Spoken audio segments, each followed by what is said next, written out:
Well, good. Well, welcome. Hello. Yeah, it's we are here 1 year later. We did this last year and kind of started a new tradition. So that's Yeah. what we're doing again this year. Yeah. And it feels, I can't believe it's been 1 year.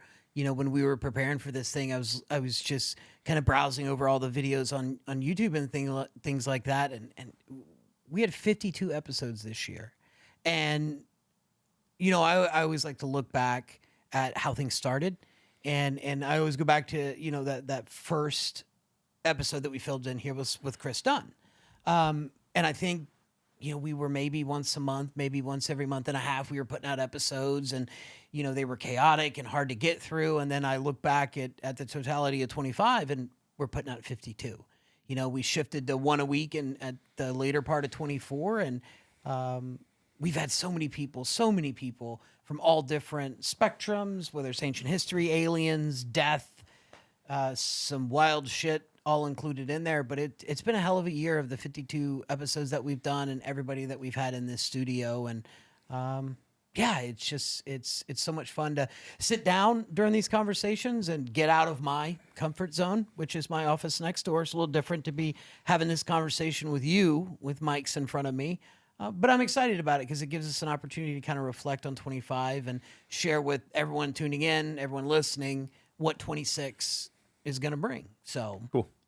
Yeah, for sure. It's we're gonna start a new tradition today with some awards that we're gonna give out as okay, well. So yeah, we're gonna talk about we'll give out 10 awards to various episodes for various things, and we'll talk about that in a few minutes.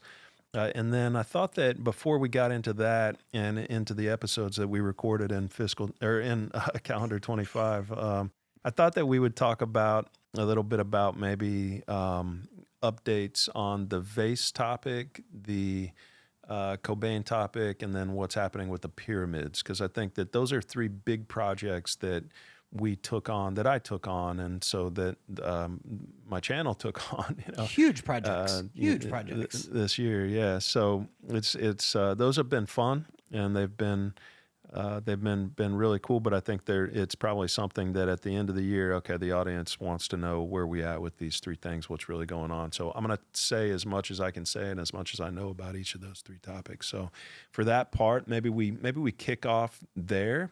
And we kind of flip it, and Okay. you become the interviewer, and you ask me questions about those three topics. Which one do you want to start off with? Let's start off with first off, hi everyone, welcome to Brian Borthell Limitless. I've got Matt Bell in studio. You might know him from Matt Bell Limitless, but let's start off with the vase topic. Good. Obviously, had a number of episodes this year with Dr. Max, and he shared some updates. And I know you've been diligently working behind the scenes, even getting more vases on ancientstonevases.com. So kind of, where are we at with the vases? Any new exciting subjects, updates, topics within that? Yeah. What are your thoughts first before I reply? After watching from just from your perspective as the producer of the show and kind of seeing the behind the scenes stuff, with the vases, but seeing seeing Max come in and his work and all that, like, where do you think that we are with the vase topic at this point? So I go back to I think one of the first times you and I really started scoping out this studio, and I didn't know what a vase was. I didn't know what an Egyptian vase was. And I saw it sitting on your desk, and I remember asking, like, hey Matt, what is that? And you're like, oh, hey, here's, check it out. Here's the vase. And I'm handling it, and it's heavy, it's polished, it's nice. And hey, how old is this thing? And you're like, oh, it's a couple of thousand years. You're gonna have that right back, just because you don't want to hold on to those things. So kind of being an uneducated outsider on these vase topics, it's been interesting to see going from, measuring them with calipers here in the studio, spinning them on tables, to sending them off to get CT scanned, to having Dr. Max run them through his electron microscope, to do radiation testing in a big lead-lined barrel over a number of days to see how much radiation they're giving off, and kind of where I'm at now. I believe one of the best theories in how they were made is the one that you've kind of put forth that we talked about, is the amount of the time and the effort in which it would take to, whittle these vases and the bowls, and what are the other things called at the top? Oh, the Mace heads. mace heads. And the Yeah, mace heads. yeah, yeah. You got to think that's no easy feat. So if they're going to start off with a block of granite or basalt or whatever it is, I think they're going to be efficient in what they're doing, and you see that in other structures that they've built. So that's kind of where I'm at. I don't support some of the modern recreation ideas and stuff like that. I surely don't support laser beams or nanites or aliens. I mean, they were built by the Egyptian people. I still just think that, yeah, I don't know what I think besides the one theory that we talked about where it's starting off with one block going down into three.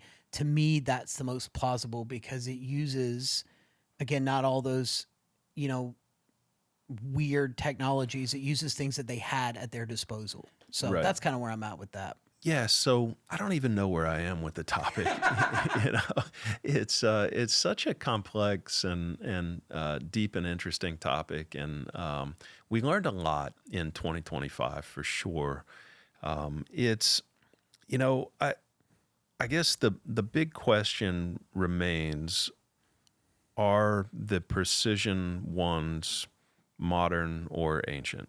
Like the question of when the precision pieces were made remains, and it's a reasonable, legitimate question. I think it's something that people are right to ask, and for people to say that they know that it was more than 12,000 years ago, or that they know that it was 2800 BC, or that they know that it was modern. I think it's just it's ego. It's nobody knows. No, no. Nobody really knows. And the thing is, on some of the precision pieces you don't see a lot of wear and age on them, but on a couple of them you do see a lot of wear and age. And so the next thing that needs to be done is to search museums around the world and to find out, okay, which ones of these look to be the most precise, and to attempt to get them scanned, and then to find out, hopefully, that what the answer is. There either are or there are not precision pieces within museums. So it doesn't really matter that a percentage of my collection are precision, and it's whatever it is, 10 out of 90 or something like that. So it matters what's in museums, and what the provenance of the ones and the pieces in the museums are. Yeah, and I like how you said the precision ones don't have a lot of wear and tear to them, and it popped into my brain that if you've, whether it's a piece of technology, whether it's a family heirloom, whatever it might be, if it's precise, if it's important to you, if it's complicated, you're going to go out of your way to protect that and hold on to that a little bit more. So, is it a situation to where these precision vessels were guarded, protected a lot more, kept in cases like you do? That could be something in the realm of what the Egyptian people did. Is they said, this is precise, we're going to do what we can to protect it, we're going to do what we can to hold onto it. Now that logic doesn't apply to all of them, as you said, because some of them do have some wear, but I don't think that's outside the realm of possibility that these precision ones that they created, they took a lot more care of, Right. and And attention to. And like we said at Cosmic Summit, at the presentation at Cosmic Summit, it was the finest, most precise pieces that were kind of that got out of the museums. They didn't make it to the museums. They went straight to private collections, and they did that because they were worth more, and because the elites of the time of the excavations of the Step Pyramid and other sites were willing to pay a lot more than museums were. Museum wanted bulk pieces, and private collectors wanted the finest. And so it makes sense that the finest precision pieces are in private collection at this point. And the other thing is the similarities between the museum pieces and the private collection precision pieces in terms of the tool marks. And that's something that Flint Dibble came out this year and made a comment about. Hi, you see, there's tool marks within the spinner vase. You They see, accidentally showed the yeah, tool they marks. accidentally Like we showed them. didn't have 30 videos out there with cameras on the inside of the Right, vases. right. Well, and we released a scan that has the tool Most marks. frustrating comment I've seen Don't, out there on it. yeah, don't let it frustrate you. But we had released the scans publicly that have the tool marks Right. embedded within the scan. So it's obviously not something that we were hiding, but yeah, the tool marks within the artifacts and the polished exteriors is something that you see on all of the pieces, essentially all of the pieces, the closed form pieces, both museum and private collection. So that's interesting to me that you would have a modern technique that just happened to match the ancient technique, that it would, and that the manufacturing technique not only matched, but the people of the time, both periods of time, decided, hey, I'm going to leave the tool marks on the inside of this object that I'm creating. Whether the precision ones are modern or whether they were ancient. You got the same tool marks on the inside. You got the same polished exterior surface. And the only difference is kind of the level of perfection that you see in the various pieces. And so it seems like there's this class of precision pieces that's in private collections that's between 0 and 10 1,000ths of an inch of perfect circularity for the tool marks on the interior of the artifacts. So between 0 and 10,000ths of an inch. And then when you have the ancient museum stuff that's guaranteed ancient perfect provenance, it's between 10 and 25,000ths of an inch of perfect circularity for that ring on the inside. So besides that, yeah, they look very similar. So that's one thing that kind of, for me, it stands out and argues for the precision pieces actually being ancient, or at least some portion of the precision pieces actually being ancient. And not everyone has to be ancient in order for there to be, something that's profound here that needs to be further understood. Just one of them has to be. How did they make one that had interior circularity of whatever the craziest number is. So I think it's still an interesting topic. It's still an ongoing topic until you can date stone. I don't know that you can actually, and all of the stones of all of the different types of stones of all the pieces, I don't know that you get to a conclusive answer of what is the answer to the mystery. But at the end of the day, we know conclusively that we have these stone objects that display very incredible degrees of circularity and roundness on the interior, specifically on the interior. The exterior seems to have been polished off more, and so you don't have that perfect circularity on the exterior. The concentricity is a little bit off, so the circles don't perfectly align, vertically stacked on one another. So that tells you something about the tools that they were using. But the fact that whatever tool they were using, they're saying is handheld, yet it's making, 10 1,000th of an inch perfect circle into granite is, I'm not like, I'm not ready to totally accept that that's normal. Like that's like, You can't do that, Matt? that you can't just do that like with your hand. I mean, it feels like whatever the stick is going to, work through your hand to the bone before you get a perfect circle of granite carved into the middle of a, so there's some mysteries there that remain. And, there's this whole other time period, I think, that's really that whole pre-dynastic time period where the Sahara was drying and this population of people would have been living in the jungle and come out at some point. And could those people have had anything to do with when these vases were created?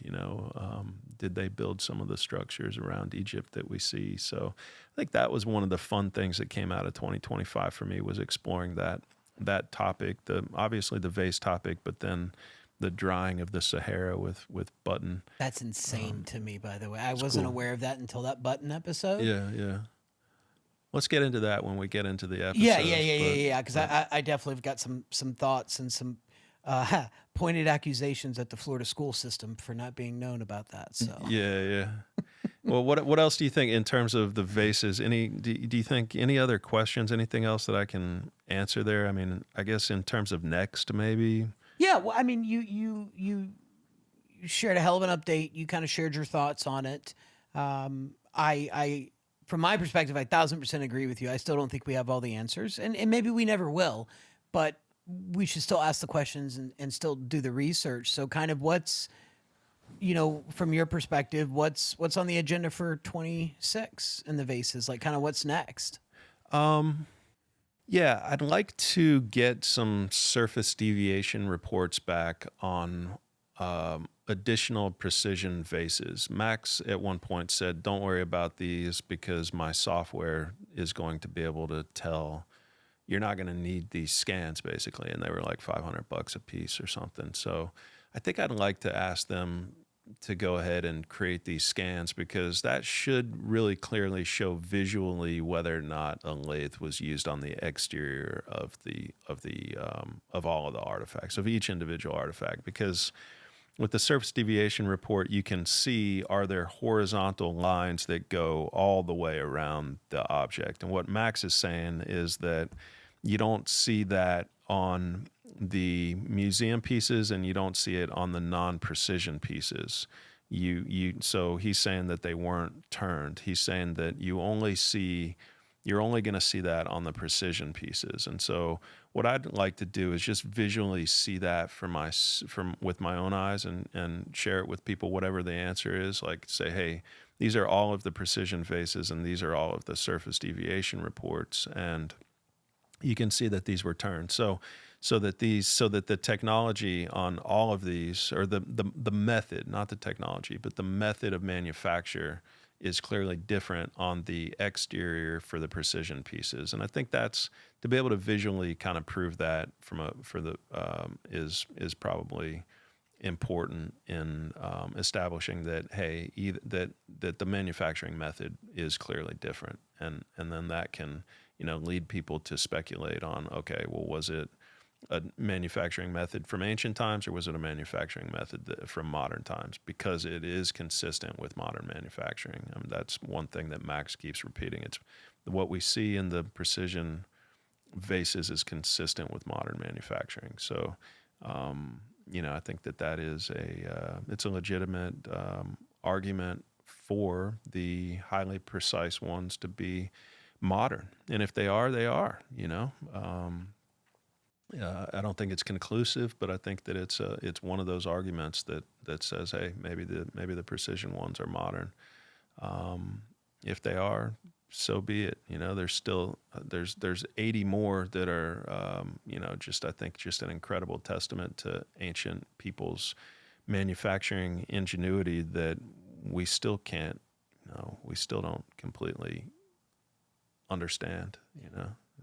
But even if it's just a process, hey, this takes 2 years to do, to look back and just to understand the process in full and understand what the people were going through to make these things, taking 2 years out of their life or going through whatever the process was, I think would be cool to actually firmly understand. And of course, this whole project has always been about kind of getting to the truth. When were they made and how were they made? Who made them, when, where, how, why? What's your thoughts on why? Do you have any thoughts on why they made them? We always seem to jump right into how they were made, when they were made, that sort of thing. But yeah, why? Yeah, I think I don't know. I think you got to answer a few other questions before you get to the why. Gotcha. I was just curious if you ever, because I have my theories about it, but I was always curious. I've never heard you say kind of why before, but that makes sense. If we got a couple of questions to answer before we get to that point. Yeah, so it's just speculation. I mean, we can speculate about it, but it's like, I don't know. Try not to. Kind of ranks lower on the list of important questions when it comes to those. Yeah. It's like you're trying to find the details of something that you don't have the structure for yet. Yeah. And so it's just painting a picture that might not be real. Gotcha. But yeah, so that's kind of the Vases, and then what else? Let's stay within that side of the world and Okay. let's get an update on the big void and Yeah. all kind of the Queen's Chamber shafts and all the projects with that. So I know, last time, I think last update that we did, it was they were going in there and doing some test runs right around October of 25. So do you want to share kind of any knowledge or updates you have within that, and then kind of what it looks like in 26? Yeah. Well, so it's been these things take time, and so I feel a little bit like the middleman here, where I want what the audience wants, and I want it to get done like quickly, and like let's get into the void, and what are Yeah. we waiting for? Let's get that done, and that's where I'm at, and I know that's where the audience is at. So it's tough to report on this one because it's been slow going. It's I don't think it's going at a pace that um, everybody wants to know what's in there, man. Yeah. And so it's like, but so what happened in October was the visit happened, and the October visit to the Great Pyramid was supposed to be the visit where they prepared everything so that they could explore the Queen's Chamber North shaft in December. And so there was a trip scheduled for last week, actually. That was the follow-up trip to the October trip, and they were going to send the robot up the Queen's Chamber North shaft in December. But the October trip, they only accomplished a small fraction of what they needed to accomplish to get the December trip done. So the December trip has got pushed back into January, and I guess I want to be sensitive and delicate here as it relates to the vase topic, the Cobain topic, and the pyramid topic. And that's probably why I haven't given a ton of updates on this, because they're tight. There's some sensitive information, there's some personal information, there's some there's some privacy information, there's some safety information, there's some concerns about various things. So I have to be sensitive and careful. But so with what I signed up for in the beginning was really to explore the big void. That's where my passion was. That's what I wanted to explore. Was thinking that from a timeline standpoint that it would be done relatively quickly. Certainly that it would have been done by now. And so I've loved communicating with the team and being partners with the team, and they're great people, and I highly respect them. And I want to just be very clear and upfront about that they are pros, and that these things just take some time, and that the time that it takes is the time that it takes, and that's the mentality of the team. They've got to do it right. You can't screw up something when you're talking about a 5,000 plus year old monument that you're exploring. So I want to just be clear and sensitive to all of that. But at the same time, I signed up for the big void and made a donation, and then it changed, it changed to we're going to explore the Queen's Chamber North shaft, and then I'm like, okay, well, let's get through this Queen's Chamber North shaft, and we'll get back to the big void. I mean, I'm excited about the Queen's Chamber North shaft, but It's not the big void. it's not the big void. Yeah, yeah. So what I'm so now it's like, well, we'd like we need more capital, and the Queen's Chamber North shaft has been delayed, and it's like, for me, when is that really going to get done, and when is the big void really going to get done, and when are the capital calls going to, like, what is the right to get the big void done. um, I don't want to get sucked into a whole other project that could take years. And so I'm kind of at a point where I I don't I want to stand for the Big Void project and getting it done. And I don't want to, hurt the relationship with the team or, slow them down in any way. But I'm also a little bit,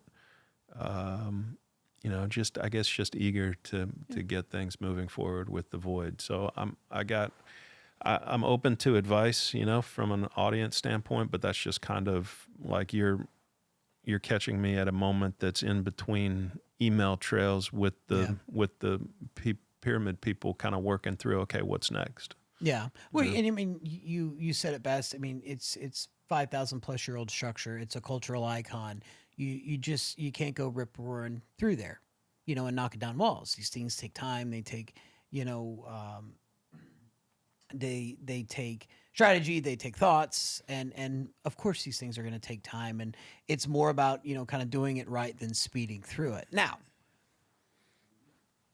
this after we probably get it done by next week. I know a couple of remote viewers, some we've had on this channel, probably just jump right into it. That was your favorite episode. That was your You already favorite know. episode. You Yeah, I already already know. know. Yeah. Top two of You of reference all it time. once a week, so I figure on this podcast you're going to reference it multiple So bad. times. Matt already knows what my top episode is of the year, and I'm not criticizing the individual to make it clear. Yeah. The topic in general, yes. The individuals, no. Perfect. Just Perfect. To make that clear. But no, that's that was going back to the Big Void. It's a big topic. It is. I think it's one of the newest things that's come out of the pyramid. There's a lot of eyes on it, a lot of focus on it. So I appreciate you kind of sharing where you're at, your thoughts on it, and kind of what those next steps look like. Yeah, and with all three of these topics, it's been tough because I want to let people know very transparently exactly what's going on, but then I also want to be sensitive to other people involved in the situations, and just they're just very complex. And so, and then the last topic is really the Cobain topic. Yeah. That this podcast has really created those three opportunities, and the Cobain topic. So do you want to ask a couple questions? I'll jump right into it. So, we had 4 or 5, I think, Cobain related episodes this year. And you were, transparent when we took those off the platforms. You were transparent, and behind the scenes, kind of offline, there's been some updates. There's been, some things, through the works. So do you, and I understand, I know the people watching will understand that you have to be delicate as you go through this, but you kind of want to give us an update on where you're at with it, where we're at with it? Yeah, for sure. Yeah, it's obviously a very sensitive topic, and so the cases as we got deeper and deeper through the year and kind of talking about the situation and the topic, and it just the episodes from a risk reward standpoint, just having them out there, it just wasn't worth it. It's like it's such a delicate conversation and topic, and I just behind the scenes things were being worked on. So my goal would ultimately be to have the case actually changed to undetermined, and to actually have the case be investigated and of course reopened, and that's it. That's the only goal, is to actually do a proper investigation on the death of Kurt Cobain, because one was never done. And so I have worked on that, and I have to be very careful about just kind of talking through what's happened behind the scenes and whatnot. But I feel like it's never been pushed this far forward. I know that it's never been pushed this far forward. This much progress has never been made. The people that would need to be the people that make a determination, the proper authorities, the investigators, they've never received compelling information like they have received from, or like they have received in recent weeks. And so It's you know, it's now up to them, though. It's really now up to the authorities. They have extraordinarily compelling information now that this may have not been a suicide, and if it wasn't a suicide, then what was it? And so, my goal would never be to say who, and I want to just be clear that this has nothing to do with who did anything to anybody at any point in time. It just has to do with, let's investigate and let's find the truth about what actually happened that night. And, not pointing blame at anyone, and just would like to see this thing actually fully investigated. So, hey, Mr.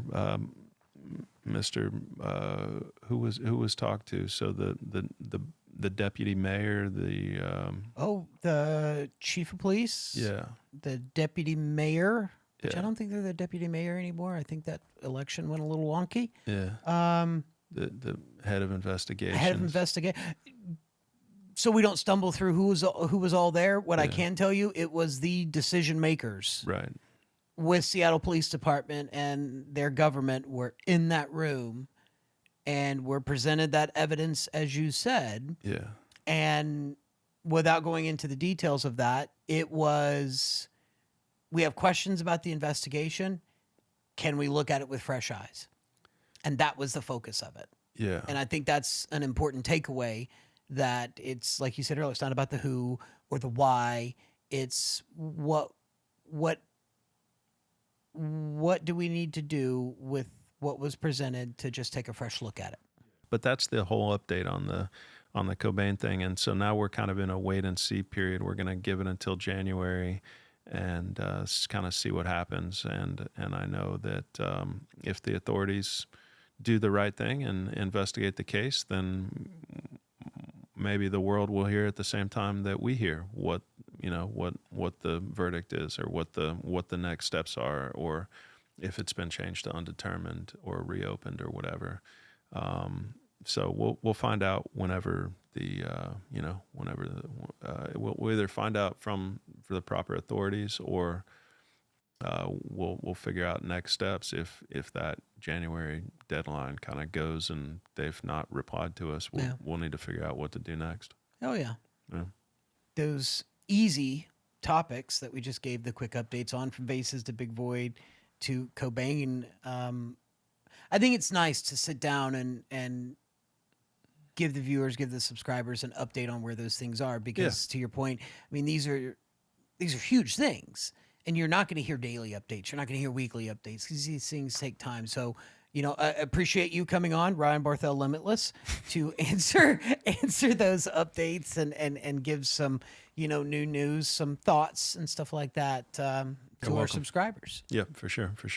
So so I mean, in terms of the episodes that we did this year, I think, early on, going back to January, one that really stuck out to me and that I heard a ton of good feedback about, that kind of changed people's perceptions in a lot of ways, would be the Jeffrey Long episode on the near-death experiences. Just heard that that's really helped people through difficult times in their lives, losing people, and that it's kind of, gave them a different perspective to think about. So, I don't know, your thoughts on that episode. It was one of my favorites for sure. Oh yeah, it was. So Dr. Long, his wife, amazing people, very humble, just trying to explore this. And my take on death has always been, there is something on the other side of it. I think it's a big question mark of what it might be. And, I always had this stance that the only people who know what's on the other side, or the answer to that ultimate question, are people that are dead, deceased. And me personally, it's always brought a little bit of solace that they know the answer, and they got that fulfilled. But what Dr. Long brought into it is that there's a way to have that question answered without, completely dying. And that's the near-death experience. And it was really fun to, hear him recount the almost 4,000 cases that he's researched, and the similarities that start to exist in between those 4,000 people that have nothing in common except for the fact that they've had a near-death experience. It's interesting. I've never had one, obviously, but it's interesting to hear the people recall kind of the same journey, seeing similar beings and stuff like that as part of their near death experience. So it was a very scientific and clinical approach to near death experiences what Dr. Long brought during that episode. And it was one of my more favorite episodes that we've ever recorded. Yeah. Yeah, I agree. There's almost like two camps of people. There's like people who think that when you die, like Avi Loeb, when you die, it's a computer and it shuts off and there's nothing left or nothing next. And then there's a group of people that think that there is something next and that it's a continuation and just like a passing on into but that your energy continues. And so that episode definitely aligns with the latter group of people for sure, of course. Yeah, for me, having some of the experiences that I've had in my life with from a spiritual standpoint and some of the things that I've seen, that episode aligns really well with the experiences that I've personally had, but it also aligns with experiences from from that consistent group of near-death experiencers, which, in most cases, I've said this often this year, if we choose to believe something, it's like, let's believe the people that have had the experience, Right. as opposed to stories or thoughts or ideas or theories or, guesses or whatever, beliefs or whatever. So people can often be, and the experiences they've had can often be a good pointer to the truth. So yeah, that episode was really, really cool for a lot of reasons. Yeah. And yeah, I'd highly recommend it. And I feel like it was like super underrated, like if there's like, it didn't get that many views. So if there's one episode that people should check out, that they may have missed, that would probably be it for me. I don't know. Yeah, I would love. I mean, I don't know what else there is to explore. Maybe there's more to explore. I don't know if there's any updates, but he would be somebody that I think would be cool to kind of get back on and Yeah. have another conversation with, Or someone like him. or someone like him. Yeah, Yeah. thank you. That's better. Not him, but maybe it's someone who's had a near death experience. Yeah, an act to your point, an experiencer. Yeah. Yeah, there's the two groups: the people that have had the experiences, and then the people who have researched the people that have had the experiences. I think both of them are worth talking to. Yeah.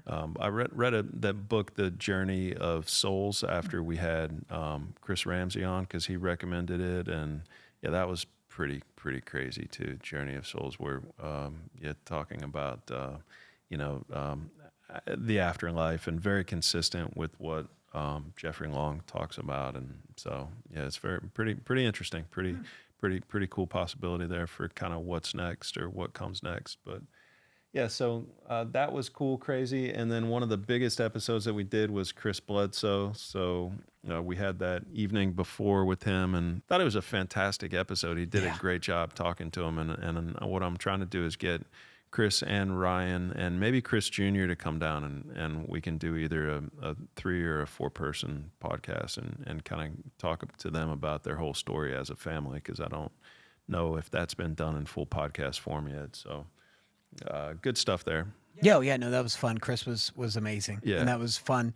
Just getting out there, talking through his experiences, Yeah. individual experiences that he's had, kind of where it began, and what he's doing with it now. He does come across to me as somebody that would have psychic abilities, like that someone that just the way that he perceives things and sees things and talks and thinks, and he's very spiritual and very inward looking, and of course he has his beliefs and whatnot, but he's very energetically based and very energetically in touch with with energy.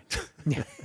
Well, he's a man's legit. Yeah. I mean, he's been in conversations with NASA, been in conversations with the CIA. Like, this isn't, some hokey, he saw something and he's, gone on this adventure to tell about it. Like, there has proven vested interest by the U.S. government in his experiences. That alone is acknowledgement of like he's onto something. He's into something. Or he's a government disinformation guy. It's a fair point. It's a 100% valid point to that. Well, it's just a possibility. Like if you're just a objective third party looking at the situation without, bias or whatever, that's just another possibility that if there is government disinformation and there are government disinformation people, which there are. Oh, yeah. There are. Then it's possible that Chris could be one of them. I think it's just I don't think that it's likely. I don't, it's just not my personal, but I know that I've heard that as a possibility, and that's why he's connected with those agencies and why he knows people at the top, and why that he's being paid to tell this story, to create disinformation and to keep people confused, and to as long as the government keeps people confused, then they're not focused on the government. Yeah. What do you think the salary of a disinformation agent is? Who knows, man? You think you make a living off of that, or you have to get like a side job? I don't know, but the whole family would have to be in on it, Yeah. Like if you think about Not just him, yeah. like Ryan and Chris Jr. and the sister and Emily? the wife, and Yeah, they've all had experiences within it. So yeah. Emily's freaking great too. Great. She's a singer too. great Have you human seen her being. stuff on She's Spotify? incredible. Yeah. She's excellent. She's good. Yeah. So that was Chris. We had Nick Pope on, which I thought would be a bigger episode, but just kind of didn't do all that well. But he was cool to talk to. Great guy. Yeah. Same with Andrew Collins. Good dude. Anything jump out about either of those guys, or shall we continue? John Stewart, I think was a good one in terms of belief. I'm never 100% on anything, but I less than 1% that video is real. Just I don't know. We've seen a lot of things, and I'm pretty open to it, but I don't know if that video is legit.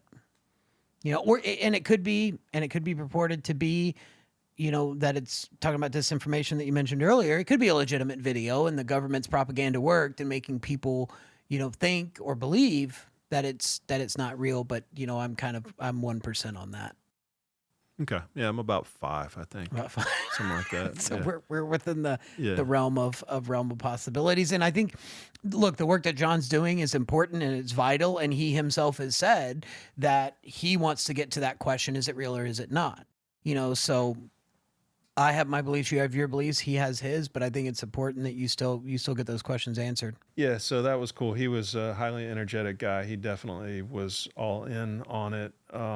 You talk about guys that are just given a story by the government to put out there as disinformation, and then to go on podcasts and to confuse people. I mean, I've heard Joe Rogan talk about people like this, and that's what he thinks is happening. Like that, they're like Lou Elizondo. He thinks he thinks that there's a good probability that that's what's happening. That those guys are just being paid to go on to podcasts, and like Jon Stewart would be one of those guys, and Chris Bledsoe would be one of those guys. Like I've heard him talk about this, and so I think that it's at least worth pointing out that there's possibilities for what's really going on here. Is like what's really the story with this alien video? Does John even really think that it's real? Is he being is it a side hustle to push this? To push this story and just put out videos on social media, like a lot of apparently that happens, and we're in the podcast business, and so we're going to be magnets for people. I'm not saying that's the case with anybody specifically, but it's just interesting to think about everybody's agendas and perspectives, and what people push things relentlessly for extended periods of time, and it's like, where are you getting the funding to do this? Why do you care? Whatever it might be, like you wake up every morning and you're posting the same stuff day after day after day after day, and it's like, who is paying you to do this? Is it your audience? Do you really care that much? Like what's what's going on here? So we've got that video, and We- I don't know that we're ever going to find out whether or not that thing is What's in that guy's safe real. Yeah. that he won't take any money for, which Right. Right. there's a number for everybody. Right. Right. So that's all. I'll leave it on that. No doubt. Danny Hillman, I thought, was just a fantastic guest, and He was cool. yeah, just a nice guy, and you know, he's probably onto something. I'm not gonna say 100%. I almost dead, but he is very high percentage onto something. Yeah. Very high percentage, and go watch the episode if you haven't seen it. But what was done to him was not how you conduct scientific research. You know, to look at his work, make a pure judgment call, having never been there before, and saying like, "Nah, I looked at pictures. That's not right." Yeah, it's a yeah. His whole story was fascinating, and he was definitely a fun guest to have on. It's a wild story. He's got to get on Rogan or do something bigger. You know, yeah, he hasn't been responsive in terms of like connecting or kind of, you know, if there's anything to do like next or push forward. I don't think Yeah. that, I think that if there is, it would probably be too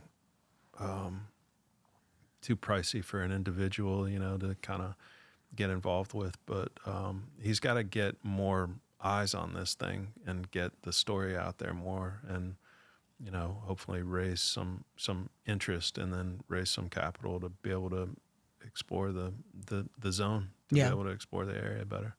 So, but yeah, he's a great guy, and that was cool that he like many of these guests flew across the world to come and see us. Yeah. Jim Vieira reached out to us, and he was in late February. Talk about just a hilarious guy. Giants and fish people. Yeah, yeah. He's That wasn't the whole fantastic. conversation, but that was my. I thought both you and him, in my opinion, that was, you know, kind of one of the best episodes, just talking about your mentality, your outlook on life, the metaphysical side of things. I mean, you and Jim went on that for an hour and a half, hour and 45 minutes of just that. And then we got into fish gods, fish people, giants, and stuff like that. So it was a really diverse episode, Yeah, you know. just one of the coolest, kindest, most thoughtful, mindful, most appreciative, compassionate, funny, just goofball of a Yeah. person. You know, he's just a great guy. So that was cool. That's like part of why you do a podcast like this, is to meet, you know, really cool individuals. Oh, And yeah. Jim was definitely great. We'll have him back on for sure. And then Bart Cybrell came on once, and that was interesting, you know. Why don't you just talk, Bart, for in totality for a moment, because we had him back. What were your thoughts?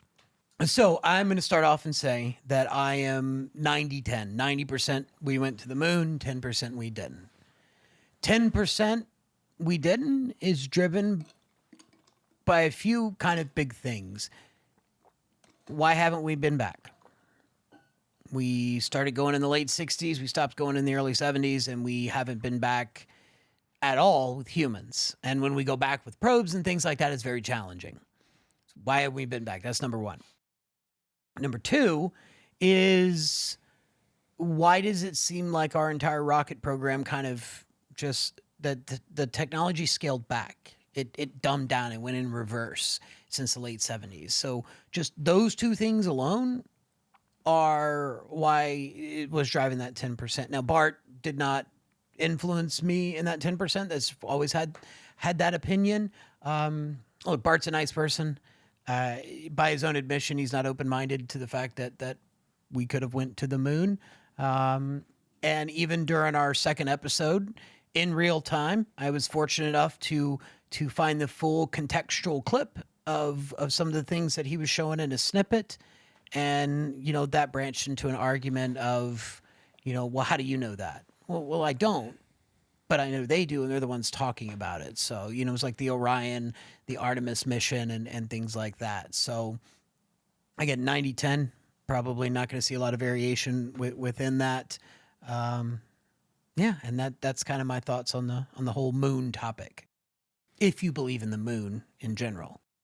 Yeah, Bart is a fascinating dude. He's extraordinarily passionate, and he's, this is a religion to him. This is, Oh, that's an understatement, Matt. yeah, it's 100%, and there's nothing that can change it. And so everything else just needs to fit into this reality, and so he fits everything into this. And so it's wild to watch somebody like that operate and to think and to communicate with them, because it's like it's we create our reality through beliefs, and the reality that he's created is very specific and very unique, and he's the only one in it. And so when he talks to people, I got a little bit of pushback and flack, because they said that one or two people were like, I scolded him or something, when we were talking. But I really just was hoping to be able to help him along with his effort to open people's minds to the possibility that we didn't go, and he could do that with a slight change of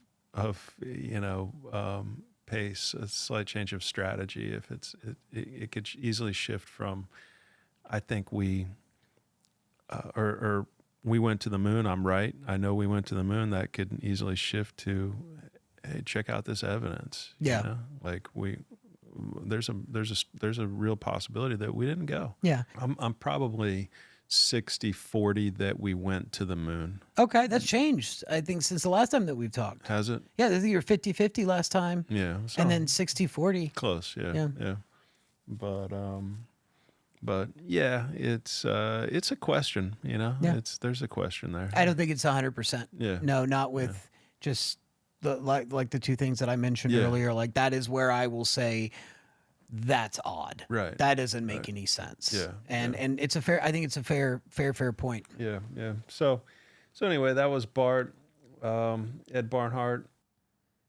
We had on. Then we got into the Dr. Max stuff, and That was his first appearance on the channel. Yeah, back in March. that was cool. Max, I'm super grateful to get to know him and enjoyed one of his episodes went crazy on Spotify. It was It was insane. Yeah, it was insane. quarter million or something.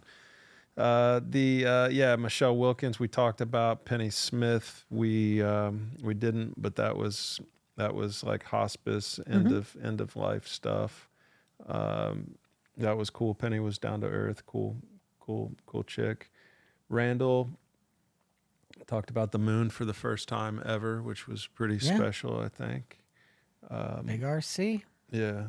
Luke Caverns. Mario Woods for me was like, That was the first experiencer outside of Chris Bledsoe that we had on the channel, right? Yeah. Yeah. Mario Woods' episode for me was one of the best, most convincing top episodes that we've ever done. Yeah. And it was like, I feel like that one too kind of flew under the radar a little bit, but if you want to understand Mario's story, this is the single best place for anybody in the world to go and to look at Mario's full story. Yeah. I've watched everything that he's done out there, on much respect to Jesse Michaels and Julian Dory and the people that he's talked to. Actually, I don't know if he went on Dory or not, but this is the best. Yeah. And it's an incredible story. And we talked to his ex-wife, who remembered the guy Michael Johnson, that he was Independent corroboration of his story. Yeah.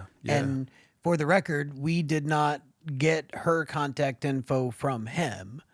We located it ourselves. Right. And that's, I think, a big piece of it to cover, is that nobody else has done, is that independent corroboration of that portion of his story, that gentleman that, he had his experience with, that they went into the craft with, was real, was very shocked and kind of bothered by what occurred, and came and saw him and then disappeared into the ether. So I thought that was a huge part of that story. And Mario's just a really cool guy, all around real cool guy. What percentage chance do you think that Mario is lying? Percentage that none of it's real, that it's all a story. Percentage chance that he's lying. 15%. 15. So 85 that it happened, 15 that it didn't. And so there's a couple of reasons why I landed on that number. Number one, that there's similar stories, multitude of stories of these UFO UAPs interacting with nuclear sites, with missile silos, things like that. All the time. All the time. Yeah. Happens. Constant. Then the other piece of it is, as far as we know, unless it's disinformation and, right. and all these people are lying. Yep. Then, yeah. Which that would be the one time the government is actually good at something, coordinating something, is this. But the other piece of it is having just personal, having been around veterans, other people with post-traumatic stress disorder. I know you have as well. They start to act different, start to look different, and they, just to make it simple, what I'll say is I was sitting in the production room, and throughout him telling his story, there were times where he was not in this room. And what I mean by that is that as he was describing things, as he was saying things, he was back there, and his mind left this room and was back in that situation. Yeah. And you could see it in his eyes. You could see it in his body language. Totally. Those I'm two sitting pieces. right here across from him, and it was so clear. He was so believable. Yep. He was so believable. It was incredible. He was like, yeah, he totally went back to that. It seemed like he was totally going back to the event, to that night, to the time that it's clearly scarred him, and that he's thought about for decades, and it's just burned into his memory, and he's genuinely just wants it off of his chest and wants him to be heard. That's the impression that you get from talking to the guy. Yeah, he's not one of those people that's out there trying to tell a story to make money, to make notoriety, or no, he wants to share it. He wants to share it. Super Walmart. It's the size of a super Walmart. How crazy is America that the first thing that we do, the Europeans, they'd have been like, it's 40 meters tall. And we're like, it's a fucking super Walmart up there. I'm like, how big is, like, what does that mean? Like, is that like 500 feet? Like, what are we talking about? It's 100 dishwashers tall. Everybody says football fields, but Mario's into the super Walmart. So it's all right. He's got their own thing.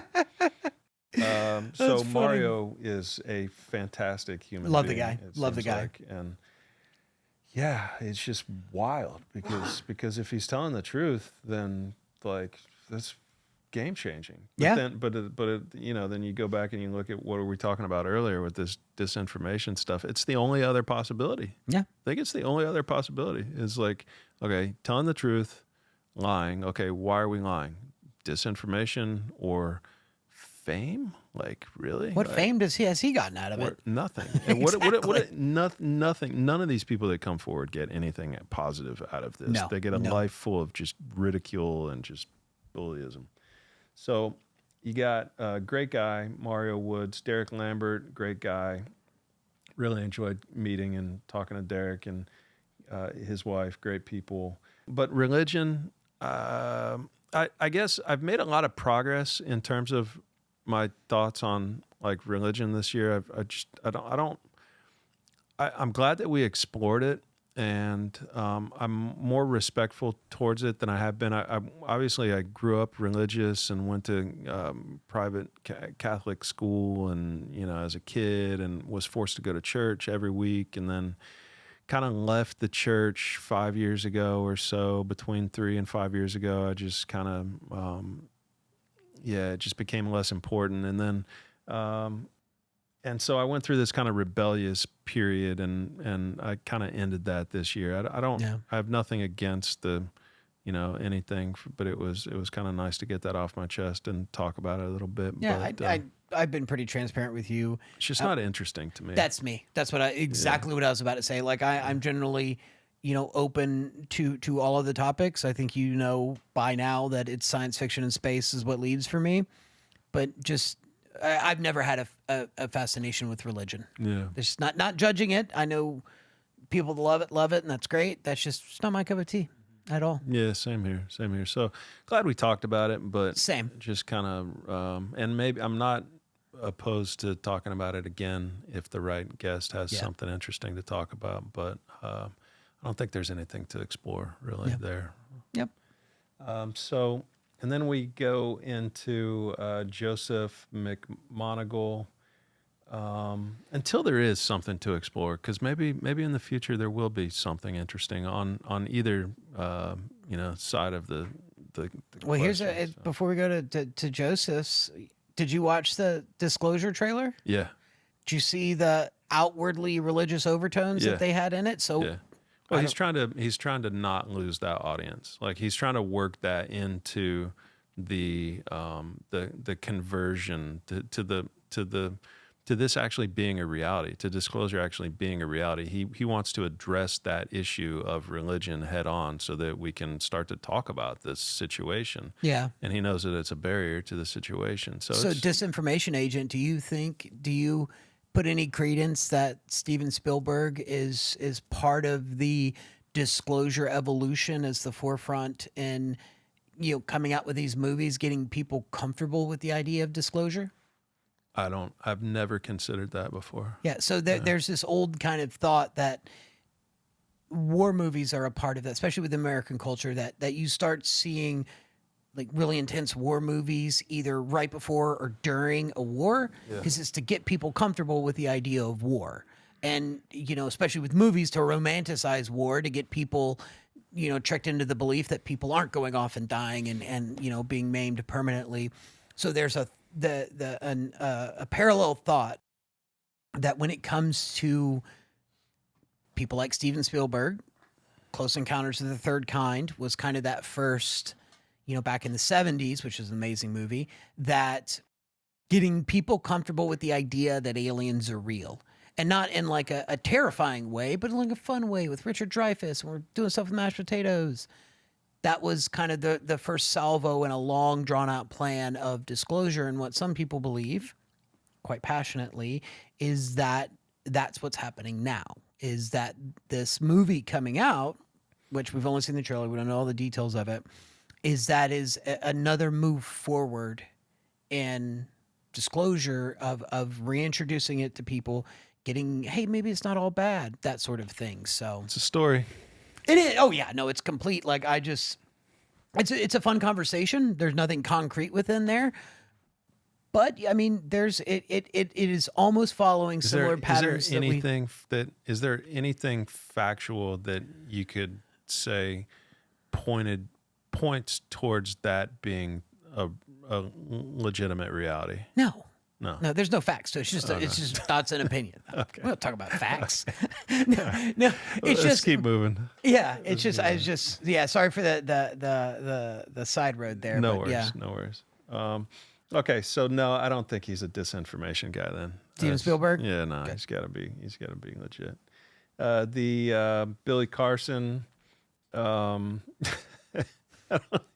he's a good dude. He's a good dude. He's a great dude. I'm a big fan of Billy. I am. Anyway, Ron Mallett, epic episode, our biggest episode on Spotify, over a Good 500,000. Lord. Yeah. Great Over guy. almost 750,000. Sent us both a Thanksgiving test. text, Do you see they're exploring a movie on him? and that they're exploring a movie. Yeah, on they're him. doing one on his life story in the book, the Time Traveler book that he wrote. Crazy. Super nice guy. Yeah. Super nice guy, and a really cool story outside of the whole time travel piece, being in the Navy and stuff like that, but just a really, really genuine, nice person. Yeah, he's very pure. Seems to be. Yeah. And if Seems I to be. can have that mental acuity and mental sharpness at his age, I'm a happy man. Yeah. Because he's no very, doubt. very, very sharp. Cool Yeah, guy. Yeah, very smart too. Yeah. Yep. Veda Austin was next, and so enjoyed the conversation with Veda, and it's again one of those things where, if true, then big if true. Yeah, you know? yeah. Oh yeah. So she's basically saying that if that water, when at some point when water is freezing, it's alive, and so I don't think that's all that outlandish because we don't know what it means to be alive Yeah. right now. Science doesn't know what it means to be alive or a life or what life even is. So, are trees alive? Are animals alive? Are they full of life? Are they not? Are they different from each other? Are they different than humans? These are all questions that people are still kind of grappling with. So I think that it's reasonable to have the conversation about water in that as well, because life itself could just be light. We don't know, and light goes through water just like it gets captured by trees and photosynthesis, and could be a part of the reason why trees are technically alive. Yeah. So I think her work is pretty interesting. She had She's proof, which some people don't. yeah, yeah. We did give her water that had been in a vase, and asked her to get back to us about it to see what Yeah, yeah, it yeah. was able to form, and she never got back to us. But a few people have asked about that. But just a lot of energy, just a sweet, energetic human being. Yeah, she has a vibe about her that's really Yeah, cool. yeah, Very no cool. doubt. Very Yeah, cool. yeah, for sure. And then we had Avi, which just really opened my eyes to like what a pure scientist kind of looks like and talk like thinks about. I guess just growing up outside of I hadn't ever really talked to a famous scientist like that before, so it was shocking to me, just The black and whiteness of it all. yeah, yeah, just like like you see it in every field, but to see it in science was like, well, this is why we're not really progressing. Mm-hmm. Like, we're not really open to other ideas and possibilities. And so, um, such a nice guy to talk to and have dinner with and stuff. And you talk about ego, and everybody has an ego, and it's different for everybody, of course. But Obvious is cute, but he just has there's just a few things that are just like that, like life itself. It's just you unplug it when you die. You unplug it, and then you're done. There's All nothing black. else. All black, and there's no possibility that there's anything after this life. And the religious people are crazy and the spiritual people are crazy. That's basically what he's saying, that there's nothing next. There's no possibility that there's anything next, and that the mind is the center of consciousness, and that the mind is you. It's who you are. And so I challenged him on some of that stuff, because I'd never really heard that from such a prominent person who's, technically you're supposed to be really, really smart and teaching people and being open to possibilities. And that's the scientific method and, all of that stuff. So it was for me, just an eye-opening conversation that, hey, some of the people that you might look up to might also have their own self-limitations. They're not, just because you might say that these are really smart people, they might have their own self-limitations that they could really,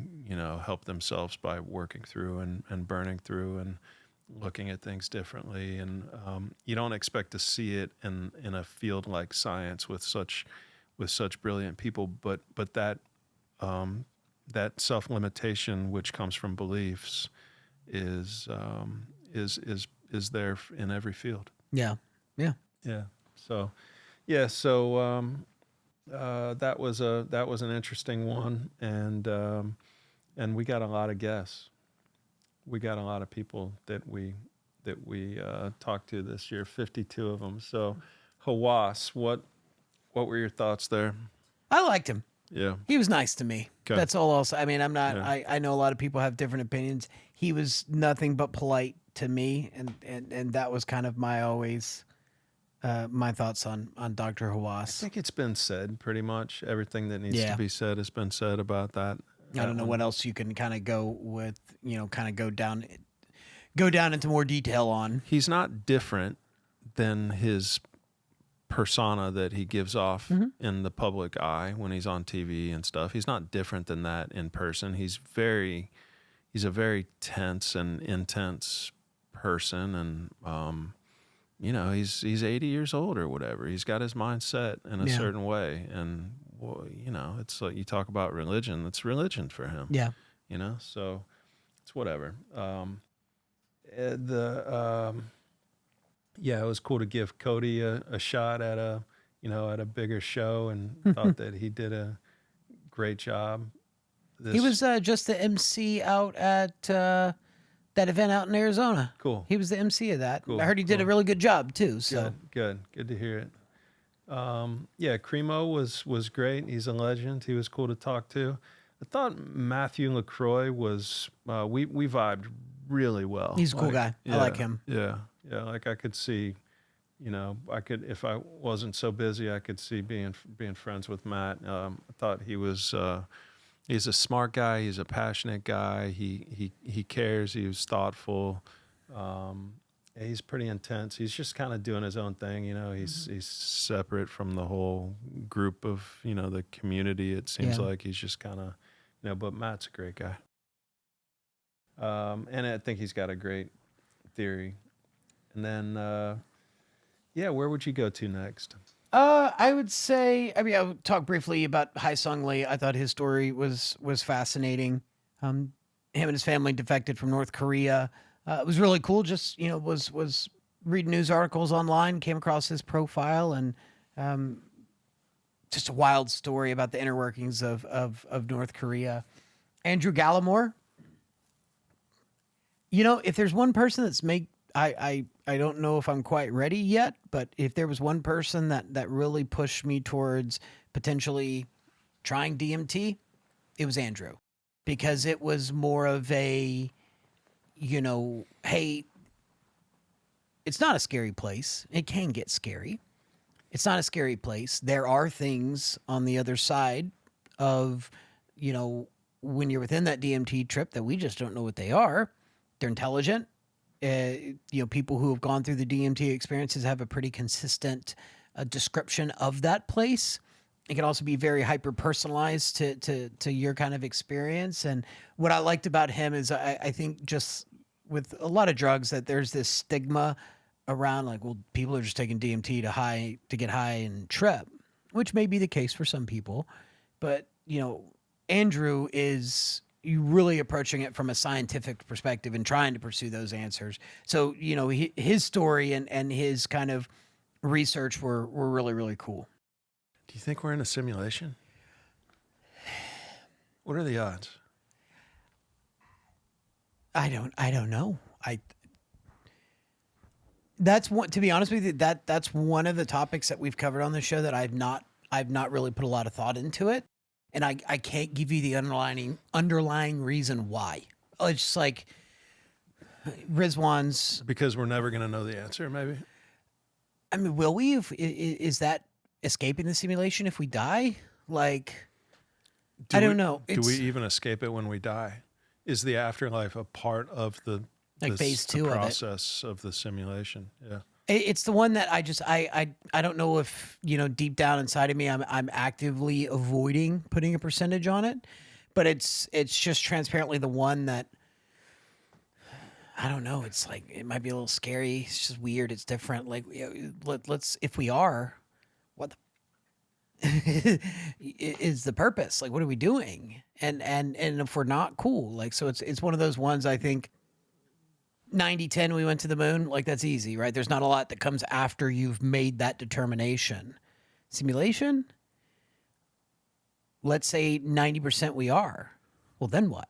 Like, that cascades into a whole slew of other questions and, you know, paradigms that you find yourself in. So yeah, it's true. Yeah, I think you figure out then what once you get there, you know, but you got to try to find out what is the truth, you know, like, yeah, like some of these important questions. I was talking to my son last night about this, and it's like, he's like, well, why? You know, like, why would we want to know? But it's, you things become more clear once you realize what's real, and you can make different decisions once you realize, like, what's really real. And the example I gave him was like a fish just swimming out in the ocean, you know, or if it understands what's around it, if it understands what its predators are, it's going to have a better chance of survival. You know, if it knows what's around the corner, if it knows what coral it can interact with and what benefits it gets from it, you know, or whatever. So the more you know about physics and math and the afterlife and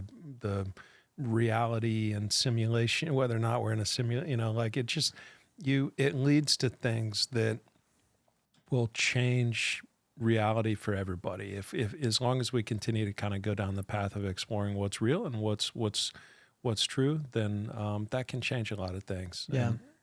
And it can be it can lead to unexpected changes that today we wouldn't even think about or know would be possible. Yeah. You know? I think that the simulation question is far more terrifying than like the religious aspect of it, right?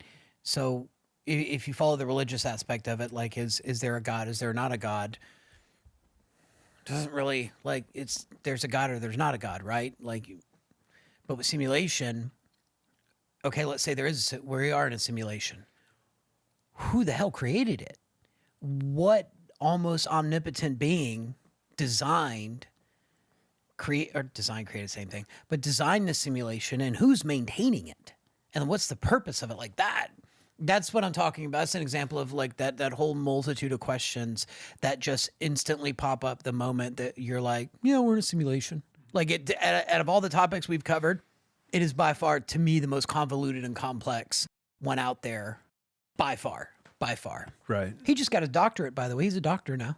Dr. Rizwan. Yep.